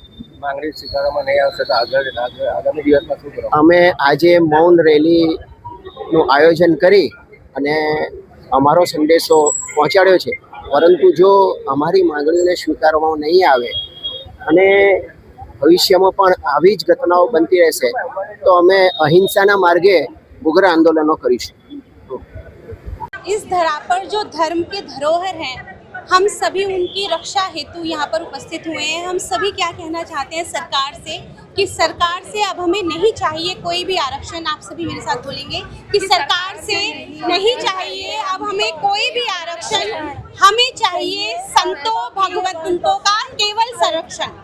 हमें चाहिए संतों भगवंतों का केवल संरक्षण. बस यही निवेदन लेकर यहाँ पर हम आए हैं. સુરતના ડિંડોલી વિસ્તારમાં સેલ્ફ ડિફેન્સ અને રમોત્સવનું ભવ્ય આયોજન કરવામાં આવ્યું હતું. આ વિશેષ પ્રસંગે સમાજ સેવા બદલ 51 જેટલા જાબાઝ પોલીસ અધિકારીઓને વીરતા એવોર્ડથી સન્માનિત કરાયા હતા. સુરત શહેરના ડિંડોલી વિસ્તારમાં સામાજિક જાગૃતિ અને રમતગમતને પ્રોત્સાહન આપતો એક ભવ્ય અને પ્રેરણાદાયી કાર્યક્રમ યોજાયો હતો. ડિંડોલી ખાતે આવેલી વેદમ ઇન્ટરનેશનલ સ્કૂલના આંગણે માર્શલ આર્ટના સ્થાપક મુકેશ રાઠોડના નેતૃત્વ હેઠળ એક વિશેષ સેલ્ફ ડિફેન્સ કાર્યક્રમ તથા રામા રમોત્સવનું સુંદર આયોજન કરવામાં આવ્યું હતું. આ વિશિષ્ટ મહોત્સવમાં શાળાના સેંકડો વિદ્યાર્થીઓ તેમના વાલીઓ તેમજ સ્થાનિક નાગરિકોએ ખૂબ જ મોટા પ્રમાણમાં અને ઉત્સાહભેર ભાગ લીધો હતો. આ ત્રિવેણી સંગમ સમાન કાર્યક્રમમાં બાળકો અને યુવાનો માટે વિવિધ રમતગમત સ્પર્ધાઓ રાખવામાં આવી હતી, જેમાં ખેલાડીઓએ ખેલદિલીપૂર્વક પોતાનું શ્રેષ્ઠ કૌશલ્ય બતાવ્યું હતું. સ્પર્ધાઓના અંતે મેદાન પર ઉત્કૃષ્ટ પ્રદર્શન કરનાર વિજેતા ખેલાડીઓને મહાનુભાવોના હસ્તે ટ્રોફી અને પ્રમાણપત્ર આપીને પ્રોત્સાહિત કરવામાં આવ્યા હતા. આ મહોત્સવનું મુખ્ય આકર્ષણ માર્શલ આર્ટ્સ અને આત્મરક્ષાના લાઈવ કરતબો રહ્યા હતા, જેને જોઈને ઉપસ્થિત તમામ લોકો મંત્રમુગ્ધ બન્યા હતા. આ ભવ્ય સમારોહની સૌથી મોટી અને ગૌરવપૂર્ણ ક્ષણ એ રહી હતી જ્યારે સમાજ સુરક્ષા અને રાષ્ટ્ર સેવામાં પોતાનું સર્વસ્વ આપનારા પોલીસ જવાનોનું સન્માન કરવામાં આવ્યું હતું. અસામાજિક તત્વો સામે લડીને અને કાયદો વ્યવસ્થા જાળવવામાં નોંધપાત્ર યોગદાન આપનારા 51 જેટલા કર્મનિષ્ઠ પોલીસ અધિકારીઓને મંચ પરથી પ્રતિષ્ઠિત વીરતા એવોર્ડ પણ અર્પણ કરવામાં આવ્યો હતો. એવોર્ડ મેળવતા જ આખું મેદાન તાળીઓના ગડગડાટથી ગુંજી ઉઠ્યું હતું અને ઉપસ્થિત જનમેદનીએ કાયદાના રક્ષકોની આ પ્રશંસનીય કામગીરીને ઊભા થઈને બિરદાવી હતી. કાર્યક્રમને વધુ રોમાંચક બનાવવા માટે બાળકો માટે એક વિશેષ ઇનામ વિતરણ સમારોહ અને લકી ડ્રોનું પણ આયોજન કરવામાં આવ્યું હતું. આ લકી ડ્રોના માધ્યમથી નસીબદાર વિજેતા બનેલા બાળકોને આકર્ષક અને મનપસંદ ઇનામો વેચવામાં આવ્યા હતા, જેને કારણે નાના ભૂલકાઓમાં એક અનોખો ઉત્સાહ અને આનંદનો માહોલ જોવા મળ્યો હતો. સમગ્ર આયોજન પાછળનો મુખ્ય ઉદ્દેશ્ય નવી પેઢીમાં શિસ્ત, રમતગમતની સાચી ભાવના અને આત્મરક્ષાનું મહત્વ સમજાવવાનો હતો. આયોજન મુકેશ રાઠોડ અને તેમની ટીમે જણાવ્યું હતું કે આજના સમયમાં ખાસ કરીને બાળકો અને યુવતીઓમાં સેલ્ફ ડિફેન્સની જાગૃતિ વધે તે ખૂબ જ અનિવાર્ય છે. કાર્યક્રમના અંતે તમામ સહયોગીઓ અને વાલીઓનો આભાર માનીને ભવિષ્યમાં પણ આવા લોકહિતના કાર્યો ચાલુ રાખવાની પ્રતિબદ્ધતા વ્યક્ત કરાઈ હતી. आज हमने 51 सोसाइटियों में जाके सोसाइटियों में लड़कियों को ट्रेनिंग दी थी सेल्फ डिफेंस की, और साथ साथ में जो बच्चे स्क्रीन को स्क्रॉल करते हैं उससे वो ध्यान हटाए, इसके लिए खेल महाकुंभ का आयोजित किया था, रामा खेल महोत्सव, जिसमें हमने बच्चों को racing competition, musical chair, dance, कई तरह की गेम खिला के आज वहाँ पे सर्टिफिकेट वितरण कार्यक्रम है. और हमारे सूरत सिटी के जांबाज ऑफिसर का 51 ऑफिसर्स का हमने यहाँ पे वीरता अवार्ड से सम्मान किया है. और हमारा मकसद है कि जो सूरत पुलिस जो काम कर रही है और इससे उसको प्रोत्साहन मिले, इसके लिए आज हमने ये कार्यक्रम किया था. क्या क्या इनाम रखे? बस 2 मिनट में. हाँ, बच्चों को प्रेरणा के लिए क्या क्या इनाम रखे? यहाँ पे हम लोगों ने हर एक बच्चे को जो सर्टिफिकेट किया था, सबसे पहले तो हमने जो भी पार्टिसिपेट कर रहा है उसका कोई किसी तरह का शुल्क नहीं रखा था, फ्री था. और इसमें हमने सर्टिफिकेट रखा था, जो भी बच्चे पार्टिसिपेट करेंगे उनका सर्टिफिकेट रखा था, और साथ में उनको मेडल्स और सर्टिफिकेट और ट्रॉफी, ये सब चीज़ हम लोग को दे रहे हैं. बेदाम इंटरनेशनल स्कूल स्पॉन्सर बना था, जो हमारे विस्तार में एक शानदार स्कूल खुली है, उन्होंने काफ़ी भरपूर हमें सहयोग किया है. हमारा जो मकसद है 11 सोसाइटी में सूरत में हम जाके हर एक सोसाइटी में जाके बच्चों के लिए, महिलाओं के लिए जो काम कर रहे हैं, उसमें हमारी कोशिश है कि महिलाएं और ज़्यादा खुल के बाहर आएँ और जो निडरता से बाहर जा सकें. आजकल हम देखते हैं कि जो लड़कियां हैं, जो महिला हैं, वो अकेले जाने में डरती हैं. तो हमारी कोशिश थी कि निर्भया सेना के द्वारा उनको निडर बनाया जा सके, साहसी बनाया जा सके. इसके लिए उनके पास पेन है, मोबाइल, दुपट्टा, हेयरपिन जैसी चीज़ों को वो हथियार कैसे बना सके, इसके लिए ऐसे आयोजन हम कर रहे हैं. चीफ गेस्ट में कौन कौन है? यहाँ पे चीफ गेस्ट में डॉक्टर प्रफुल्ल सरियार जी भी थे, और हमारे विस्तार के जो जॉन 6 हैं वो राजेश परमार जी भी थे, और कई कारणों से बड़े अधिकारी नहीं आ पाए. हमारी भोगावाला जी थी, और हमारे जो सबसे लोक लाडली संदीप देसाई जी भी थे. तो हमारी कोशिश ये थी कि हमारे विस्तार में जो महिला हैं, जो यहाँ की जो जनता है, वो निडर बने, साहसी बने, इसके लिए कार्यक्रम कर रहे हैं. लोगों को ये मैसेज देना चाहूँगा कि एक तो हमेशा खेल कूद से जुड़ें, जिससे आपकी 90% बीमारियां दूर रहती हैं. हम घर में ही रहते हैं, मोबाइल में लगे रहते हैं, तो इससे लोग डिप्रेशन के शिकार हो रहे हैं. डिंडोली के अंदर बहुत सारी महिलाओं ने, लड़कियों ने सुसाइड किया है. इसको ध्यान में रखते हुए ये कार्यक्रम का हमने आयोजन किया. मेरा नाम प्रियंका तिवारी है, मैं निर्भया सेना की ओर से. क्या कार्यक्रम होता है? कार्यक्रम खेल महोत्सव का कार्यक्रम था, जिसमें हम सेल्फ डिफेंस की ट्रेनिंग भी साथ साथ में देते थे. जितनी भी लड़कियां और महिलाएं हमारे साथ जुड़ती थी, उनको हम कुछ ट्रिक्स बताते थे, जैसे कि हमारे पास जो छोटी मोटी चीज़ें होती हैं, जैसे कि हेयर पिन हो गया, सेफ्टी पिन है, दुपट्टा है, इन सब चीज़ों का यूज़ करके हम हमलावरों से कैसे बच सकते हैं. इसके साथ ही साथ हम बच्चों को जो वो फ़ोन में स्क्रॉलिंग वगैरह ज़्यादा करते हैं, उससे दूर रखकर और खेल खिलाना जो हम भूलते जा रहे हैं, मैदानी खेल भूलते जा रहे हैं, उसे वापस से याद रखना, वापस से सीखना. तो इस मकसद से हम हर सोसाइटीज़ में तरह तरह के कॉम्पिटिशन्स कराते थे. आज का कार्यक्रम यही था कि जो 51 सोसाइटीज़ में हम अभी इस महीने में जो कार्यक्रम हुआ है, उनके जो भी विनर्स हैं फर्स्ट सेकंड थर्ड रैंक के, उनको सर्टिफिकेट और मेडल्स दिया जाए. साथ में जिन प्रमुखों ने हमारी सपोर्ट करी है, उन्हें सपोर्ट का अवार्ड दिया जाए. साथ में 51 से भी अधिक पुलिस अधिकारियों को वीरता अवार्ड से सम्मानित किया जाए. સુરત શહેર સાયબર ક્રાઇમ સેલની ટીમે આંતરરાષ્ટ્રીય કક્ષાએ ઓપરેટ થતા એક મોટા સાયબર ફ્રોડનો પર્દાફાશ કરવામાં સફળતા મેળવી છે. પાકિસ્તાનથી ઓપરેટ થતા અને કોન બનેગા કરોડપતિ એટલે કે કેબીસીના નામે લોટરીની લાલચ આપીને છેતરપિંડી આચરતી ગેંગના 2 સાતીર આરોપીઓને પોલીસે છેક આસામથી ઝડપી પડ્યા છે. આજના ડિજિટલ યુગમાં સાયબર ગુનેગારો લોકોને છેતરવા માટે અવનવા કિમિયા અપનાવતા હોય છે, પરંતુ સુરત સાયબર ક્રાઇમ સેલે ટેકનોલોજીના સહારે સરહદ પારથી ચાલતા એક મોટા કૌભાંડનો પર્દાફાશ કર્યો છે. સુરતના એક જાગૃત નાગરિક સાથે કેબીસી એટલે કોણ બનેગા કરોડપતિના નામે લાખો રૂપિયાની ઓનલાઈન છેતરપિંડી થઈ હોવાની ફરિયાદ સાયબર હેલ્પલાઇન પર મળી હતી. આ ગુનાની ગંભીરતાને જોઈને સુરત પોલીસ કમિશનર, અધિક પોલીસ કમિશનર ક્રાઇમ અને નાયબ પોલીસ કમિશનર સાયબર સેલના સીધા માર્ગદર્શન હેઠળ એક ખાસ ટીમનું ગઠન કરવામાં આવ્યું હતું. પાકિસ્તાનથી ચાલતી કેબીસી લોટરી ફ્રોડના ગુનામાં 2 આરોપીઓને સુરત શહેર સાયબર સેલની ટીમ દ્વારા આસામમાં નાગાંવ ખાતેથી ઝડપી પાડવામાં આવ્યું છે. આ કેસમાં જે ફરિયાદી છે એમને 2 કોલ આવ્યું હતું અને એમ જણાવવામાં આવ્યું કે તમને કેબીસીમાં 25 લાખ અને 8.5 લાખ રૂપિયાની લોટરી લાગેલી છે અને આ રકમ લેવા માટે તમને ચાર્જ પેટે કુલ 13.5 લાખ રૂપિયા આપવું પડશે અલગ અલગ બેંક ખાતાઓમાં, અને એમ કહીને પછી એમની પાસેથી આટલા પૈસા લઈને છેતરપિંડી કરવામાં આવ્યું હતું. આ કેસની ટેકનિકલ વર્કઆઉટ કરતાં ખબર પડી કે જે ખરેખર બંને કોલ હતો તો એ વોટ્સએપ કોલ જે ફરિયાદી છે એમને પાકિસ્તાનથી આવેલું હતું અને પાકિસ્તાનથી અબ્દુલ્લા નામના વ્યક્તિએ કોલ કર્યું હતું. પછી જે તમામ ખાતાઓ છે જેમાં ટ્રાન્સફર કરાવવામાં આવ્યું હતું પૈસા, તો એ તમામ ખાતાઓ આસામના હતા.